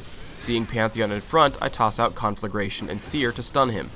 Immediately, Blitzcrank comes, so I break them down with Pyroclasm. Cassiopeia comes in, and immediately I turn around to prevent the stun, following up with Conflagration for the kill. I turn to kill Jarvan, once more using Conflagration and Pillar of Flame and Seer. Conveniently, with max cooldown reduction, I can chain Seer together for a stun, without other spells to help. I have Rylai's Crystal Scepter to add slows to my abilities. As Sona gets chased by Teemo and Pantheon, I attempt to slow them both individually with Seer and Conflagration. As Cassiopeia jumps in, I kill her off with Pyroclasm, and heroically block the last tick of Ignite with Zhonya's Hourglass. Seriously, I totally didn't die there. Zhonya's Hourglass is a burst mage's best friend. I lead with Pillar of Flame to maximize my area of effect damage, tossing out Conflagration and Pyroclasm immediately afterwards. While waiting for my cooldowns, I activate Zhonya's, keeping me alive while we kill 3 of them. I follow up, chasing down Teemo. Leading with Conflagration, he does a good job of dodging Seer. However, the slow from Rylai's allows me to easily kill him with Pillar of Flame. Afterwards, I wait for Conflagration's cooldown. I turn back onto Cassiopeia, once more casting the anti-champion combo of Conflagration followed by Seer and Pillar of Flame. Once again, I'm assaulted by Jarvan and Pantheon. I lead Jarvan with my abilities, dropping him to half before the fight even starts. Immediately after casting Pyroclasm, I activate Zhonya's again. For Pantheon, I toss out an immediate Conflagration plus Seer stun, casting Pillar of Flame as I leave. Because Brand is combo based, sometimes you want to wait for cooldowns before even casting one spell. I'm getting chased by Cassiopeia, but have to wait for Conflagration to cast anything. Once I have it, I kill her from almost full health with my standard spell combo. For lack of a better term, Rumble should be a bully in lane. I get into a position where I can chase Misfortune. I open with Flame Spitter and Scrap Shield, leading into Electro Harpoon when I get in range. After she flashes, I chase with Ghost and another Flame Spitter cast. Be acutely aware of your heat gauge. I push onto Misfortune right at 75 heat with Flame Spitter. I wait in the brush for 75 heat again, pushing myself over with Electro Harpoon and Flame Spitter, finishing her off with the bonus damage from Junkyard Titan. Xin Zhao ganks me from the jungle. I run while waiting for overheating to end. Immediately, I create some distance with Scrap Shield, but knowing that I have to fight, I aim the equalizer such that he burns whether he chases me or runs. I wait until I create a little more distance before shooting an Electro Harpoon. Now there's almost no chance for him, so I chase him down with Flame Spitter for the kill. You always want to stay above 50 heat since your abilities are more powerful that way.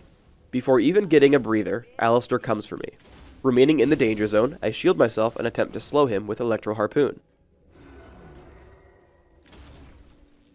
I wait for my heat to reach 75 again, tossing out Electro Harpoon while still allowing me to cast Scrap Shield. Once Alistar commits to the turret, I attack him with the Junkyard Titan bonus damage. His trample takes me to 1 health before he dies. By staying at 50 to 55 heat, you have the ability to use all 3 of your regular skills in the danger zone, plus get the Junkyard Titan bonus damage. I close the gap with Misfortune using Scrap Shield. She does a great job dodging the first Electro Harpoon, but as soon as I land the second, I dive her with Flame Spitter and my Junkyard Titan damage, killing her from half health with just 60 ability power in items. I run into Brand and Xin Zhao at the top of the map. Once I know I've been caught, I lay down the equalizer such that it will hit both my enemies. I bait Xin Zhao to stand in the area of effect as I blow all my cooldowns, causing overheat and killing him quickly. As Brand is now out of mana, I chase him with Scrap Shield and use Flame Spitter to slow him thanks to Rylai's Crystal Scepter. I activate all of my abilities once more, picking up the kill on Brand, keeping me alive through Alistar, and overheating me as I run away. Before Alistar picks up the kill, Sona saves me and I walk away alive. Rumble synergizes well with area of effect teams. As we run away from a 3v4 fight, we see Fiddlesticks in his new Fiddle Me Timbers skin. As he charges Crowstorm, I drop the equalizer along the enemy team, while Sona and Malphite also use their ultimates. 3 enemies melt almost immediately, and we converge onto Alistar as I use Junkyard Titan to drop the remainder of his health. The equalizer, combined with Rylai's Crystal Scepter, puts out tons of crowd control. The enemy Nasus, sporting his new Dread Knight skin, is extremely farmed, requiring a lot of effort to kill. I drop the equalizer on top of Nasus while also covering the main inlet into the teamfight. We kill Nasus thanks to Flamespitter and Junkyard Titan before any opponents get into range, which makes the rest of the fight really easy. I get into a teamfight already in progress. I aim the equalizer to hit most of the enemy team, melting Xin Zhao and Brand almost immediately. I push on attempting more kills. Alistar drops while trying to shield Misfortune. Danger Zone Scrap Shield and Flamespitter allow me to chase into her base, before turning to deal with Nasus. I run away from the turret while overheating, coming back with a Scrap Shield and Flamespitter for the kill. Early aggression is extremely powerful for Vayne. Sporting his new Ninja Rammus skin, I get a gank from my jungler. I push in with Tumble, saving Condemn until Katarina will be pushed into a wall. Together we kill her before she's able to recover. Vayne's harass game is very strong. If you're in range for one attack, you should shoot, tumble, attack again, and then chase for the third hit to trigger Silver Bolts. This damage is pretty much guaranteed, since Night Hunter should allow you to catch anyone. This damage will often catch opponents by surprise. Though I'm low on mana, I press into Katarina, using the shoot, tumble, shoot combo. I have to flash away from the turret to keep me from dying though. For those who are wondering why Katarina didn't use her ultimate, she had used it just before this clip. That's why I was at half health. Because of your powerful early game, you can often push your opponents out of experience range. Here I tumble behind Katarina's minions and stay there so she can't gain any gold or experience. It's important to realize that you can't always do this at level 1, but at this stage I can fight Katarina and her minions and come out ahead. We get into a teamfight in the river. I push back Udyr with Condemn, and after tumbling away from Katarina, I switch my focus to Jarvan. Safely attacking from the brush, I take him down with Tumble and Sheen. After he falls, I switch to Udyr. I position myself with Tumble and blast him into the wall with Condemn, serving up an easy kill as I follow with Tumble. It's almost impossible to chase down Vayne 1v1.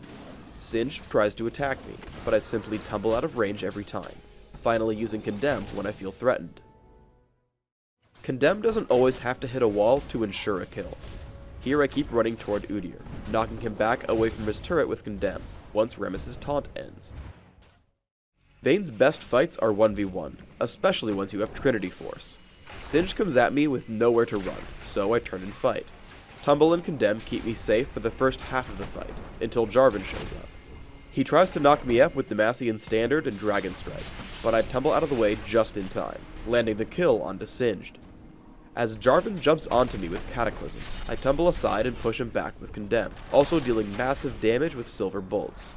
Right as he tries to kill me with Dragon Strike, I tumble to the side, hitting him another 3 times, taking Silver Bolts and picking up 2 kills by myself. Somewhere in here is a joke involving the Matrix, Trinity, and dodging bullets. I leave it to you. Vayne is great at cleaning up low health enemies because she deals exceptional burst. I find Udyr, knocking him down with attack, tumble, attack, attack, triggering Silver Bolts. I jump onto Katarina, hitting her with attack, tumble, attack, Condemn, which is the fastest way Vayne has to trigger Silver Bolts. As a teamfight breaks out, I always want to isolate one target. Here Udyr chases me around, but barely hits me more than twice. I make the mistake of not hitting him into the wall when I had the chance, but I'm still able to deal enough damage to kill him before his team arrives. As the fight continues, I push onto Singed, destroying him with just basic attacks, tumble, and Silver Bolts. A teamfight starts near the enemy base. I push Katarina into the wall with Condemn to stun her, switching focus to Alistar since the true damage from Silver Bolts and Lizard buff will cut through his ultimate. Again I isolate myself from the rest of the fight, taking on Singed 1v1. As before, he's an easy kill, while my team picks up Katarina, since Alistar and Singed are unable to support her. Orianna has a great amount of damage early on, with attack, dissonance, and clockwork windup. I mess up early against Ashe, getting extremely low. Thankfully, as she dives me, I get some damage in, with attack and dissonance, turning to face her and grabbing first blood right before dying. And of course, it was worth it. Orianna has a great harass game, as I'm able to constantly damage Ashe behind her minions. As she goes aggressive, I damage her while shielding myself with Protect, then chase her down as Shen comes to help. Leading with attack into Shockwave, I pull her back into us, grabbing the kill with Clockwork Windup and basic attacks. I come to support Shen, who's being chased by Xin Zhao and Ashe. Protect and Dissonance keep him alive and create distance, but we still get chased down. I hit Xin Zhao with attack, lining him up for the kill with Protect as he chases me to the turret, the shield barely keeping me alive. Even without any ability power, Orianna can bully other squishy champions. I rush straight for Morgana. As soon as I see her stop moving, I dodge straight up for Dark Binding, sending Command Attack her way for damage. Note that I keep running toward her. This way I can always keep the ball close and lower her chances to dodge. Orianna is an especially great duelist mid-game. I use Command Dissonance to haste me toward Ashe, harassing her with attack and shielding myself with Protect, barely missing the damage portion. I try to keep up with Ashe as she runs, leading her movements with attack and immediately killing her with Dissonance. Here are 2 rules to remember. First, you can use Protect offensively by attaching it to an initiating ally. Second, your ally can be outside the range of Command Attack without the ball returning to you. As Amumu runs in to initiate a fight, I tag him with Command Protect. Once he gets up to Xin Zhao, Dissonance kills him while giving Amumu a speed buff to chase down Morgana. I blast down Morgana with Command Attack twice and use Dissonance to damage and slow Maokai. I pull him into our team again with Shockwave and finish him off with Clockwork Windup and Command Attack. A team fight starts in the river. Immediately I push out on Maokai, timing Command Protect so that it will hit him for damage while still protecting me from Arcane Smash. I push onto Morgana, tagging her with Command Attack and crushing her health with Dissonance. I elect not to chase Maokai, as he won't be easily killed while Ashe and Orianna are right behind. Instead, I push into Orianna. I move the ball onto Shen with Protect, but Shadow Dash makes the ball return. Instead, I haste myself with Dissonance, chasing down Orianna with Command Attack and Clockwork Windup. As we continue to chase Maokai, I use Command Dissonance to slow him, run in front so that Command Protect cast on myself will hurt him, and finish the job with the rest of my team. Amumu lands a long-range bandage toss and we start a team fight. I blow all my offensive cooldowns immediately, giving us the kill on Morgana. I throw Command Protect onto Amumu as we retreat, which gives me a great angle for attacking Xin Zhao, slowing him for the kill with Command Dissonance. Aggressive play early on gets our opponents low. When Morgana lands Dark Binding, I push in for the kill. Notice my ability order. I turn on Eclipse, allowing its 3-second delay to tick down. I hit Maokai with Shield of Daybreak, and wait for Morgana to trigger Sunlight. Immediately, I land Zenith Blade and Eclipse, which contribute to our first kill in the lane. We get into a fight in bottom lane. To halt Akali, I hit her with Shield of Daybreak. After activating Eclipse, I notice Morgana lands Dark Binding and Tormented Soil. Estimating that her health is low enough, I stay for the kill with Eclipse, and run once I see Vladimir coming. I use Zenith Blade, targeting Vladimir to get back underneath my turret. As Vladimir gets out of Sanguine Pool, I retreat from him so that he won't land Tides of Blood. I continue to kite back and forth, and as Maokai gets too greedy for the kill underneath the turret, I stun him with Shield of Daybreak for a triple kill. A team fight starts in the river. I cycle my abilities to maximize Sunlight's damage on Maokai, opening with Shield of Daybreak and then Eclipse. As the fight ensues, I see Maokai get low. I burst him from about half health, with Solar Flare, Zenith Blade, and finally Shield of Daybreak. Afterwards, I see Akali get low, so I wade into her Twilight Shroud and activate Eclipse, picking up the kill as she runs. As Annie gets low, I flash into the enemy team, stunning Amumu with Shield of Daybreak, but turn back as I'm afraid of Vladimir. I should have just kept hitting Amumu, as he ends up getting away when I miss Zenith Blade. I turn back around once I notice I can't pick up Amumu, activating Eclipse to pick up the kill on Vladimir as he runs. While laning up top against Vladimir, I get ganked from behind by Ezreal. I calmly walk into the brush and line up Zenith Blade. With the projectile in the air, I activate Shield of Daybreak. Once I appear behind Ezreal, I stun him and walk away. As Annie catches our opponents, I lead Vladimir with Solar Flare, but he dodges it with Sanguine Pool. As he retreats, I flash into range, activate Shield of Daybreak, and once it comes off cooldown, I catch him underneath his turret with Zenith Blade. I immediately head back into the fight, stunning Maokai, giving us the kill thanks additionally to Sunlight. Solar Flare combines well with either your or a teammate's stun. Here Annie flashes onto Ezreal, getting him extremely low. I follow up with Solar Flare, killing him before he has the chance to escape. Midway through a team fight, we catch up with Maokai. We kill him and then turn into Akali after a great Pillar of Filth from Trundle. Note my positioning. I see Trundle head toward the top, Jarvan is off to the top left, and Morgana is below. So I head to the right hand side of Akali's Twilight Shroud. Sure enough, I catch her trying to escape out that way, stunning her with a Shield of Daybreak and picking up the kill soon after. We catch a team fight in mid. I split off to attack the most important target, Vladimir. I first try to lead with Solar Flare, but save it since I can kill him with just Shield of Daybreak. Immediately after, I head toward Maokai. With Frozen Mallet and Shield of Daybreak, we take him down easily. We head toward their base, and again, I try to hit a Mumu with Solar Flare, but upon noticing my team isn't following, I stop and turn to support Annie. I tag a Kayle with Solar Flare, but Annie dies. I sit in a Kayle's Twilight Shroud with Eclipse active and Zenith Blade ready to hit her. As she jumps Morgana, I blink to a Mumu with Zenith Blade and take down a Kayle with Shield of Daybreak.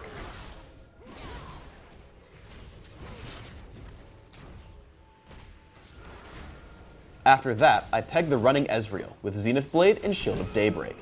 Then I keep a Mumu pinned down with my Frozen Mallet, even despite his flash. As Trundle and I chase, we pick up the kill with Shield of Daybreak and Zenith Blade.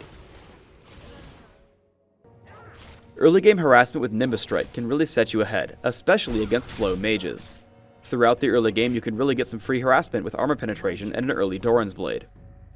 At level 2, you can upgrade this harassment. Close the gap with Nimbus Strike and follow up with Crushing Blow. As you can see, I repeatedly force Veigar back to his turret, chewing through health potions. I continue to pressure Veigar throughout the lane, knowing that I can secure the kill with Ghost and Flash. After dropping him to 10% health, I try to head behind his turret to cut off his escape. Seeing him hide underneath it, I make sure to take my time. Once I see him cast Dark Matter, I move around it and only push in when I know I'll land all my abilities. I flash out and take the kill relatively unscathed. Cyclone is a great way to set up for your teammates. I see Pantheon begin Grand Skyfall, so I use Ghost and Cyclone to guarantee a knockup on Veigar. Once I know the kill is secured for Pantheon, I back off to make sure I survive the encounter. In mid, I take on Ezreal. I leap in with Nimbus Strike, and after he tries to evade me, I hit him with Crushing Blow to reduce his armor before taking him down with Cyclone. Because of Sheen, my burst damage is strong enough to take on Olaf, forcing him to run. Monkey King also makes for a great assassin. Here I clean up Ezreal after a small fight. With Ghost and Trinity Force, I have an even easier time with Leona. With over 500 movement speed, there's no chance for her to escape, especially when I trigger the slow from Trinity Force. Monkey King has a ton of hidden complexity. As I run from the fight in mid, I decoy and then change directions, hoping that my opponents will continue to head left. They guess correctly, so I Nimbus Strike to the enemy farther away, which allows me more distance from the enemy Monkey King. Once I make it out, I see Leona get into a fight. Unfortunately, upon seeing Veigar, I don't see any way of helping, so I have to let her die. After retreating, I see decoys back up, so I stay around to see if I can get into a fight. Sure enough, the enemy Monkey King shows up. In close quarters, you want to lead with Crushing Blow, as it will make Nimbus Strike deal more damage. At this point, I decoy. Pantheon is coming in from the top left. My decoy is camping in the brush, and I head to the bottom right. As a result, there's no way for him to escape, and we pick up the kill after his stealth ends. Pressing S for stop looks almost identical to actually activating decoy. As I'm getting chased, I simply stop to trick my opponents. After waiting exactly 1.5 seconds, they assume I ran to the bottom brush, as that's the only location I could have reached without being seen. So, I decoy and head up, guaranteeing my escape as they check below. We get into a large team fight in mid. Immediately I head for Olaf to try to save my teammate. As I chase, I can't quite get into range for Nimbus Strike. However, I know it will target multiple enemies, so I jump to Ezreal and the resulting clones kill Olaf for me. I chase Ezreal with Cyclone and lead him to knock out Veigar and to wait for his Arcane Shift. As I Nimbus Strike Veigar, a perfectly timed flash allows him to escape me. Turning to Leona, I use a couple of small tricks and optimizations. I land Crushing Blow first to lower her armor, then I land a second basic attack, which lets her walk out of range, but I can Nimbus Strike to catch back up. I use Decoy, which allows me to get extra close with Leona while I wait for Crushing Blow's cooldown. I use the fact that Crushing Blow resets my auto attack timer to get 2 attacks in much more quickly than I would otherwise be able to. Let's show the previous trick more cleanly. We dive Ezreal at his turret. I jump him with Nimbus Strike, follow up with a basic attack, and immediately use Crushing Blow, dropping him to less than 1/4 of his health. As he runs, I simply chase with Ghost and Crushing Blow, because I know he'll die in one more attack. Juking enemies with Stop is probably my favorite part of Monkey King, so I'll show it to you again. Here I'm chased by the enemy Monkey King. I press Stop and he just turns around, giving up on the chase, so I simply walk away. I run away from a teamfight in mid. An unsuccessful Stop juke gets me low, and ultimately I have to use Decoy and Flash to escape. Thankfully, only Ezreal follows me. I hit him for over half his health and retreat when his team comes to help. Waiting off in the wings, I notice that Ezreal has been left all alone, so I ghost back in and take him out with Nimbus Strike and a basic attack. Seeing Leona and Olaf come back, I attempt to stop Juke, which causes them to run. I activate Decoy, which lets me get a free attack off on Leona before turning around. As the fight continues, I Nimbus Strike onto Veigar and land just one basic attack before using Decoy. In the confusion, they have no idea if I'm real or not, and unload most of their cooldowns onto my clone. My teammate Leona joins the fight, so I head back in, taking down Olaf before escaping. I play Tryndamere as a jungler, which allows me to farm without interference and also enables me to gank without my opponents expecting it. Ask a teammate to pull the golems, which allows you to take the camp down without receiving too much damage. Transition to the wraiths, wolves, and then the buff golem, giving it to whichever teammate can best use it. I head over to gank bottom lane. I lead in with Mocking Shout, and then Spinning Slash. We crush Blitzcrank's health and pick up the kill despite Alistar's stuns. I smack Alistar with a critical strike and walk out of turret range. Seeing him get low, I play too aggressively. I'm about 1 minion kill from level 6, but instead of killing one to get my ultimate, I recklessly dive Alistar and die underneath a turret as I get stunned. When your ultimate is up, you can take most fights if you play well. Fighting Vladimir in mid lane, I start aggressively. I wait for Sanguine Pool, but unfortunately he turns around right as I use Mocking Shout. Thankfully, I can still chase him, using Flash and Spinning Slash to dive him underneath his turret. The scariest part here is getting away from the turret. Right as Undying Rage is about to time out, I take a turret shot, then use Bloodlust, letting me take another attack as I walk out of range. As I get into a fight in mid, I run once Alistar uses his ultimate. I head back in once Taric shows up, stunning Vayne. I take her down with just a few basic attacks and Spinning Slash. Turning to Vladimir, he's unable to sufficiently damage me as I deal tons of damage and have lifesteal. Once he falls, I can easily chase Alistar, who's already used his ultimate. Thanks to Taric, I pick up 3 kills without even touching Undying Rage. I get pulled into the enemy turret by Blitzcrank. I run out and use Undying Rage right as I'm about to die. Yorick makes a clone of me with Omen of Death, while I try to focus Vladimir. I notice that my clone has taken Blitzcrank to 1 hit, so I get the kill. Vladimir is now unable to outdamage my lifesteal, so I take a second kill without any trouble. I take down the mid turret, but run due to the amount of escapes and stuns on the enemy team. Upon fighting Blitzcrank, I use Undying Rage at the last possible second. After I take him down, I look at the available targets. While Alistar is close by, Vayne is much more important, so I kill her with Spinning Slash and a critical strike.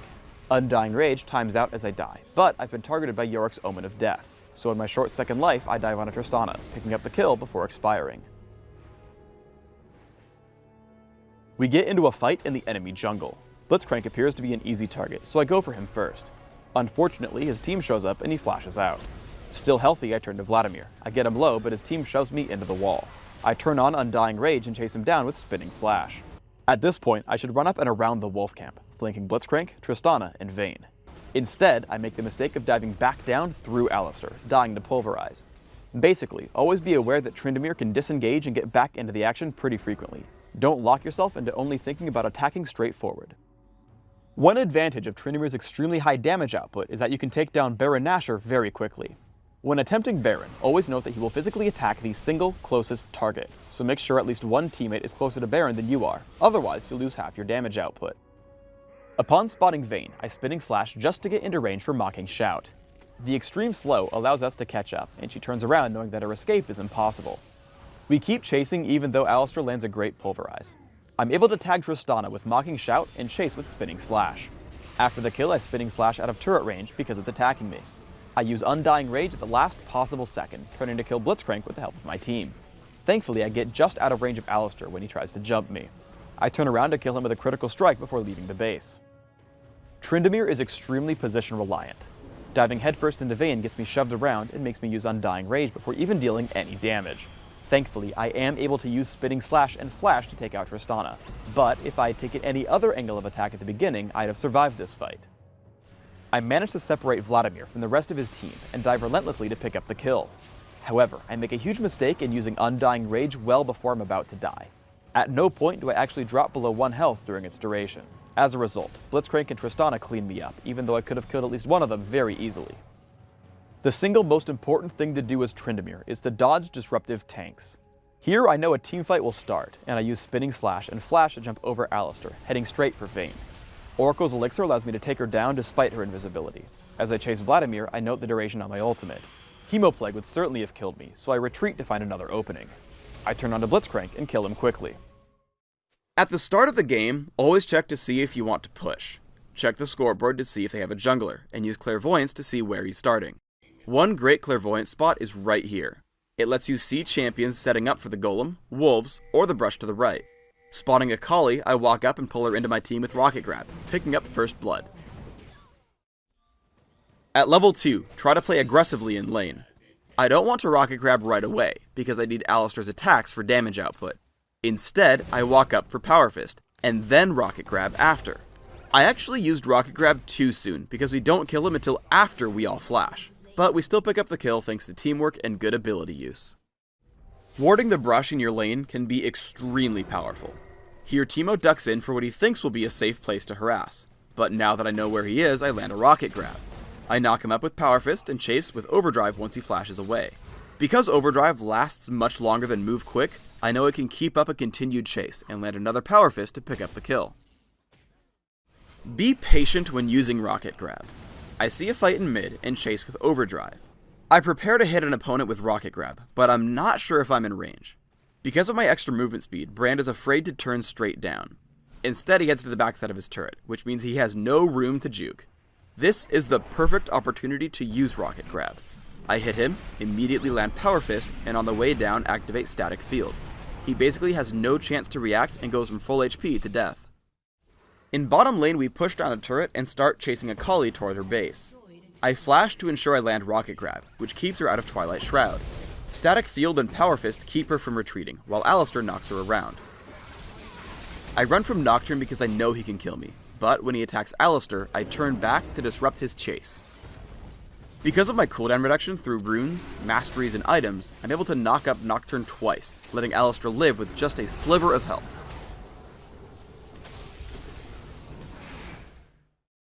I want to reiterate that holding onto Rocket Grab is valuable. We try to catch Pantheon right at level 1 for an early first blood, so I flash in to take him down. Look how he flashes before I even finish casting Rocket Grab. If I had just waited half a second, I could have grabbed him after the flash and picked up the kill. We can see in a later fight that this tactic really works well against this Pantheon player. Right as I reach max range, he keeps walking back and forth hoping to juke me.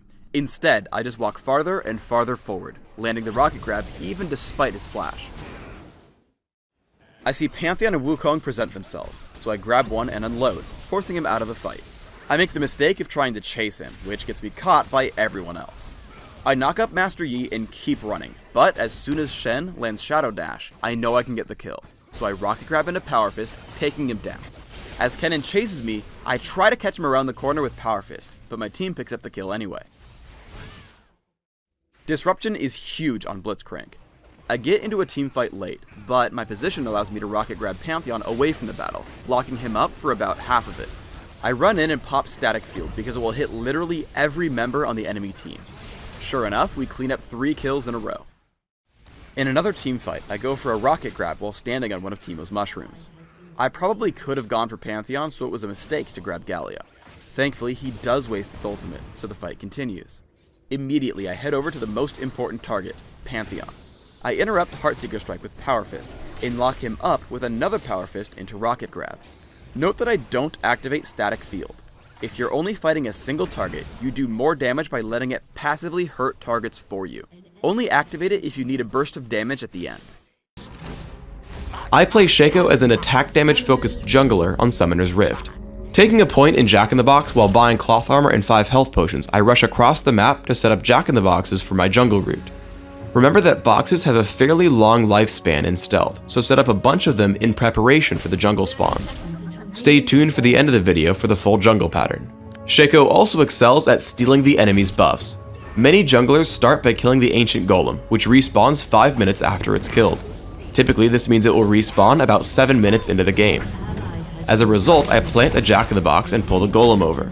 I deceive behind to trigger backstab and keep attacking. Note that I move in between attacks in an attempt to trigger more backstab bonuses. Sure enough, the enemy Shaco shows up just as I finish killing it. I deceive away immediately and then drop a Jack-in-the-Box in the path he'll take to follow me. As I make my escape, Shyvana comes down from the top lane to pick me off. I continue to run away as far from her as possible, making sure to jump over the wall when Deceive comes off of cooldown.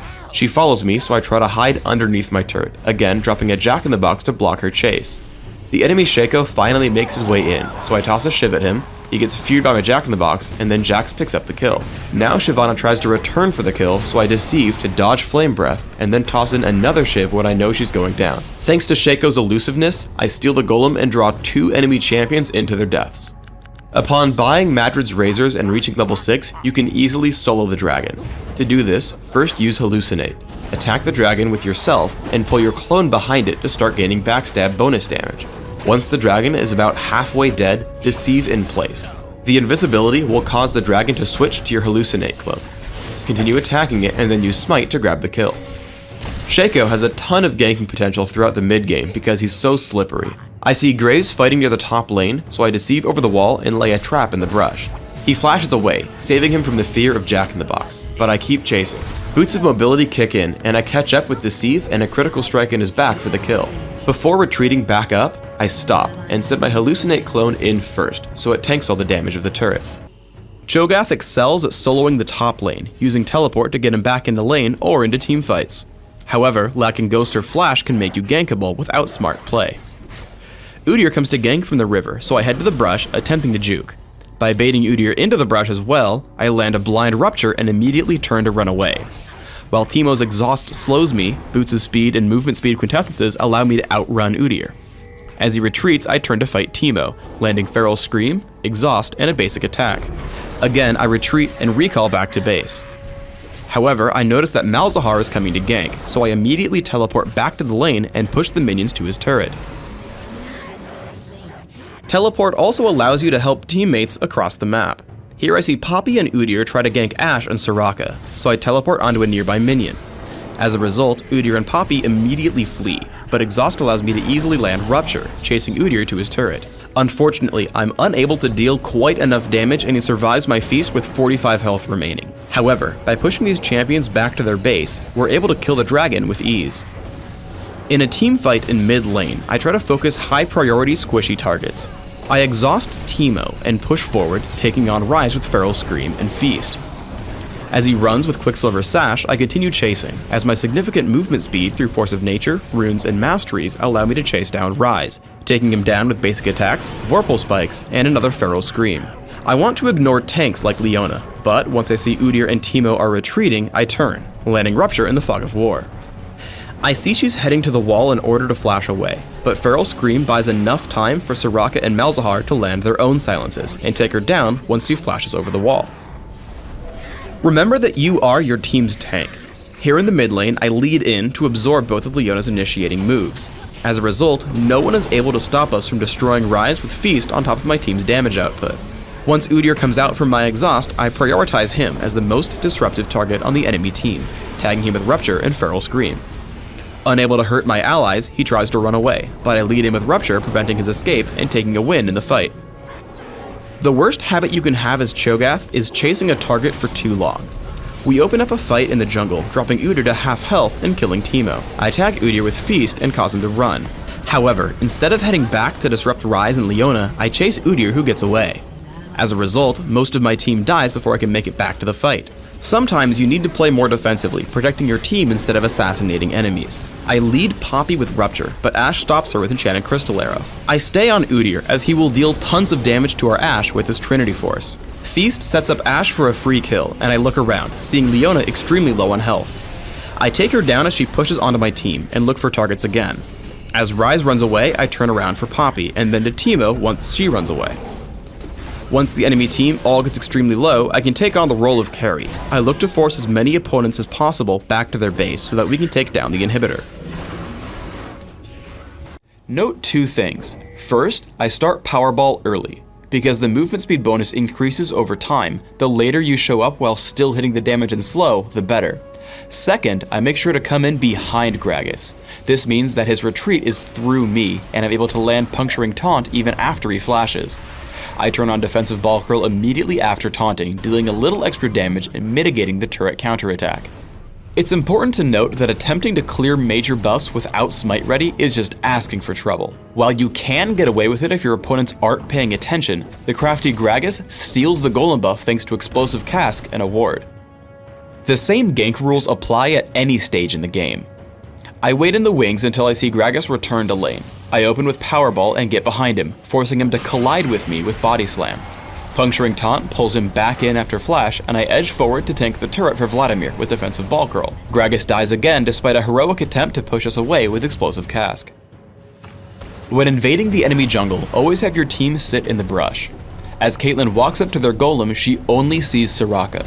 As soon as Shaco reveals himself, I flash to get into range for Puncturing Taunt. This move gets me just in range of her right as she flashes away, so she's locked up attacking me as Shaco picks up the kill. When diving enemy champions behind their turrets, check to see if you have allied minions on the way. Here my minions are the first to the turret, so I loop behind Janna, forcing her to burn Monsoon before I've even struck her. I push in with Puncturing Taunt, Defensive Ball Curl, and Tremors. While I'm able to deal significant damage underneath the turret, she manages to escape with Summoner Heal and Howling Gale. However, I just push back in with a new minion wave, focusing on Caitlyn. With Powerball, I take my time leaping around her and dodging her Yordle Snap Trap. I always want to initiate first, as I'm best suited to tanking the enemy turret. With Puncturing Taunt and Defensive Ball Curl, we take down Caitlyn, and I lead the way onto Gragas and Janna, picking up another kill on the ladder. I attempt to disrupt Gragas and Udyr with Powerball, actually helping my team slay Gragas with a Puncturing Taunt as Udyr runs away.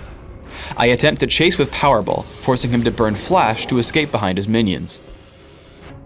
I play Jax as a jungler, starting with Counter-Strike and a Vampiric Scepter. Upon reaching level 3 for Leap Strike and killing the Lizard Elder, look for a gank. I spot the enemy Annie in mid lane. I approach the brush and signal my teammate. I Ghost, trigger Counter-Strike, and Leap Strike into range. I stun her and continue damage output with Empower. As my teammate flashes into range for the stun, we pick up First Blood. Specifically look for ganks when your lane is pushed to your own turret. Note the enemy team directly on top of my team's bottom turret. Even though I'm on the other side of the map, this position represents free kills. As I head in, I activate Counter-Strike and walk toward the brush. Seeing Vayne juke back, I Leap Strike in and kill her with Empower. After, I look for my next target, choosing the one with the least health, Warwick. Though he flashes, I still pick up the kill with the Lizard buff. After Gangplank retreats, I head for the dragon. Using Wriggle's Lantern, I ward the most likely route my opponents will tank to gank me and take down the dragon. The massive attack speed from Relentless Assault ties in well with the bonus damage from Wriggle's Lantern, Empower, and Grandmaster's Might, resulting in a much faster dragon kill than almost any other champion.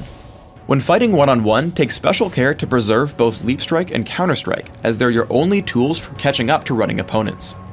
As I gank Yorick on top lane, I head in with a basic attack and an immediate Empower, granting me 2 attacks almost instantaneously. Once he starts running, I trigger Counter Strike for the stun. Yorick survives Leap Strike, so I close the gap with Ghost for another Empower and the passive trigger from Grandmaster's Might, picking up the kill. Remember that Leap Strike can be used on your own wards as an escape tool. As a teamfight erupts, both Warwick and Gangplank target me for their ultimates. While I'm certain to die normally, I drop a Sight Ward and leave Cannon Barrage with Leap Strike. As they're still chasing me, I activate Counter Strike to mitigate some more damage. Since they just won't give up, I drop a second ward over the wall toward Baron Nashor, Leap Strike to it, and just barely escape with under 100 health. In teamfights, try not to go in first, as you're more useful as a damage source than an initiator. Warwick and Yorick jump our Annie, so I Leap Strike in and start pummeling them. After grabbing 2 kills, I move toward the most important target of the fight, Vayne. Between Leap Strike and Ghost, I keep up with her, forcing her to run as my team cleans up the rest of the fight. Despite Condemn, I take her down inside her base, forcing her teammates away and allowing my team to switch focus to the enemy nexus. In early laning, use Mystic Shot to keep opponents from sneaking up on you in the brush. I watch Alistar head into our brush and tag him with Mystic Shot to force him away. Leona wards the other brush, and again I poke Alistar to keep him from starting any fights. Mystic Shot also helps you last hit minions when it would otherwise be difficult. 2 minions get low at the same time, so I shoot at the farther one with a basic attack and immediately fire Mystic Shot at the closer one. As a result, I get last hits on both, maintaining my gold income.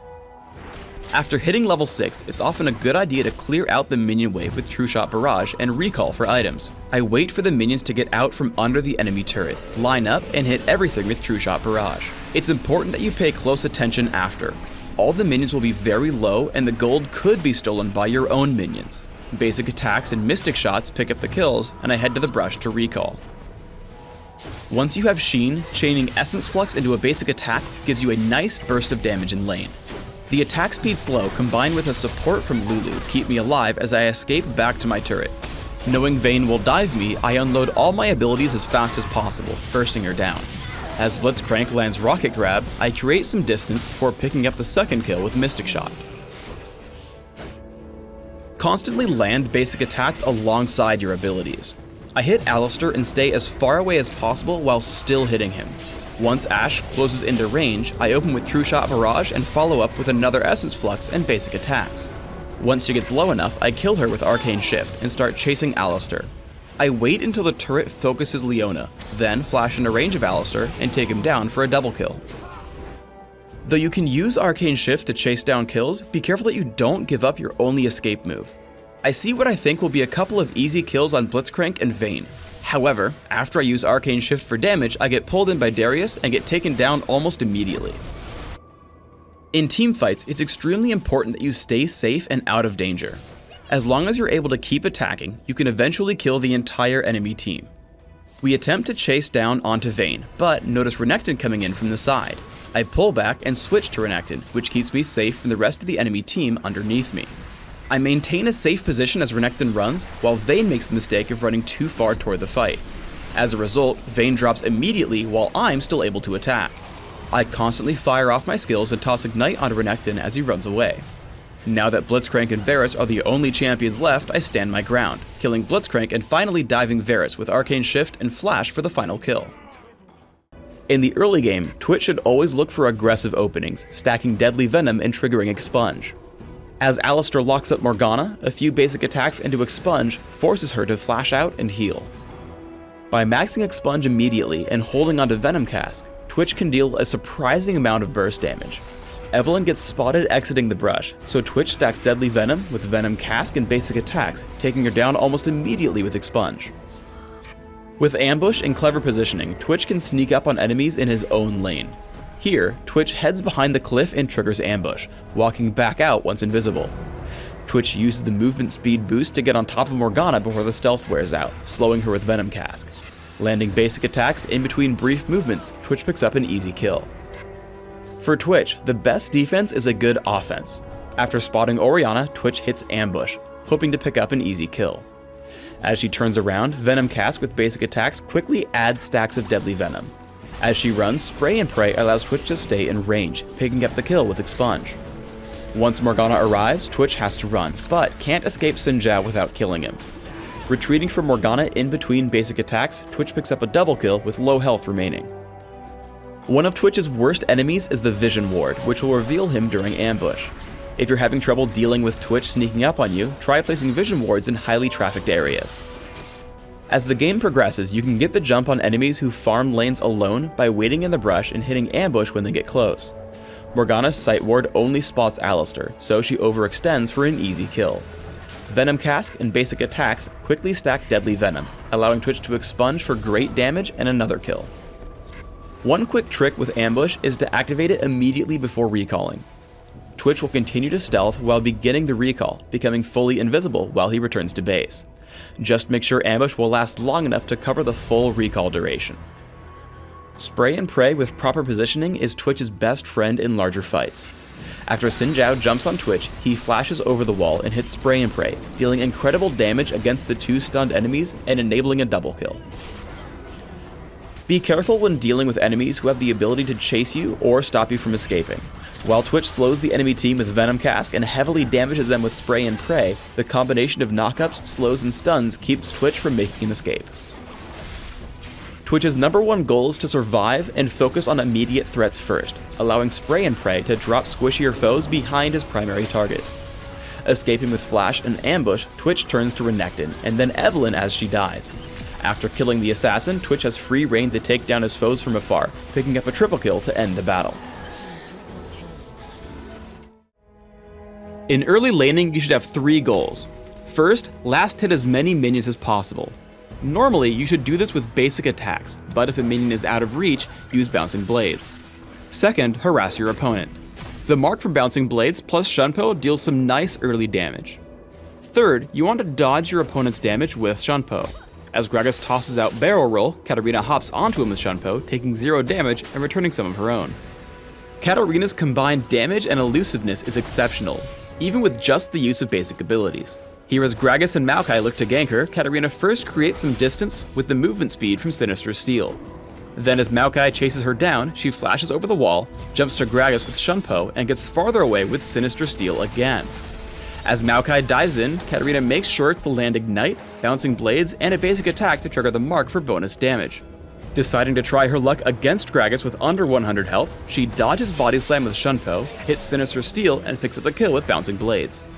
Remember that Katarina's ultimate Death Lotus has a very low cooldown. Because of this, don't hesitate to use it simply to deal a bit of extra damage in an exchange, even if it won't kill. Katarina opens on Gragas with Bouncing Blades into Shunpo, Sinister Steel, and finally Death Lotus. This combination drops Gragas to about half health and sets her up for a future kill. Quickly after, she begins harassing again. Using Flash plus Shunpo to close in unexpectedly, she deals incredible damage with Sinister Steel, Bouncing Blades, and Ignite, grabbing the kill as she walks away through the jungle. As Katarina levels up, her ability to farm minions in large groups is exceptional. Tagging a minion wave with Bouncing Blades and Sinister Steel, she immediately kills 5 of them, and sets up for would be an easy 6th kill with Shunpo. Always remember that Shunpo can target an ally, including wards. As Katarina gets caught by the enemy team, she flashes to the side, allowing her to Shunpo to rumble in safety. In the absence of nearby teammates, Katarina can also carry sight wards to achieve similar results. Katarina's goal in a fight should be to find the squishiest target she can and kill it immediately. She happens upon Gragas at half health and quickly drops him. With better reflexes, Shunpo would have also killed Tristana, as her basic cooldowns refresh upon kill or assist. With all enemy stuns on cooldown, Katarina fully channels Death Lotus, picking up 2 more kills for her team. In a teamfight, Katarina's most important decision is exactly when to initiate. If she heads in too early, she'll be focused and killed, but if she goes too late, her team will fall without her. As Xin Zhao gets low, she hits Bouncing Blades, flashes for Sinister Steel, and then Shunpos to Maokai to channel Death Lotus. The assist on Xin Zhao refreshes her cooldowns, allowing her to burst Maokai. That kill refreshes her cooldowns again, giving her the kill on Gragas. Once Gragas falls, she unloads her full combo once more on Tristana, picking up the ace in what was ultimately a 3 vs 5. In one final teamfight, Katarina employs all her tricks once more. Opening up on Maokai, he targets her with Twisted Advance. Targeting a teammate with Shunpo, she gets away from her opponent, wasting Maokai's initiation. Once Leona follows in, she looks to charge to the back line, channeling Death Lotus onto Xin Zhao and getting an assist on Leona. This allows her to dive back in, hitting Bouncing Blades on the enemy team and triggering the mark with Sinister Steel, picking up a triple kill.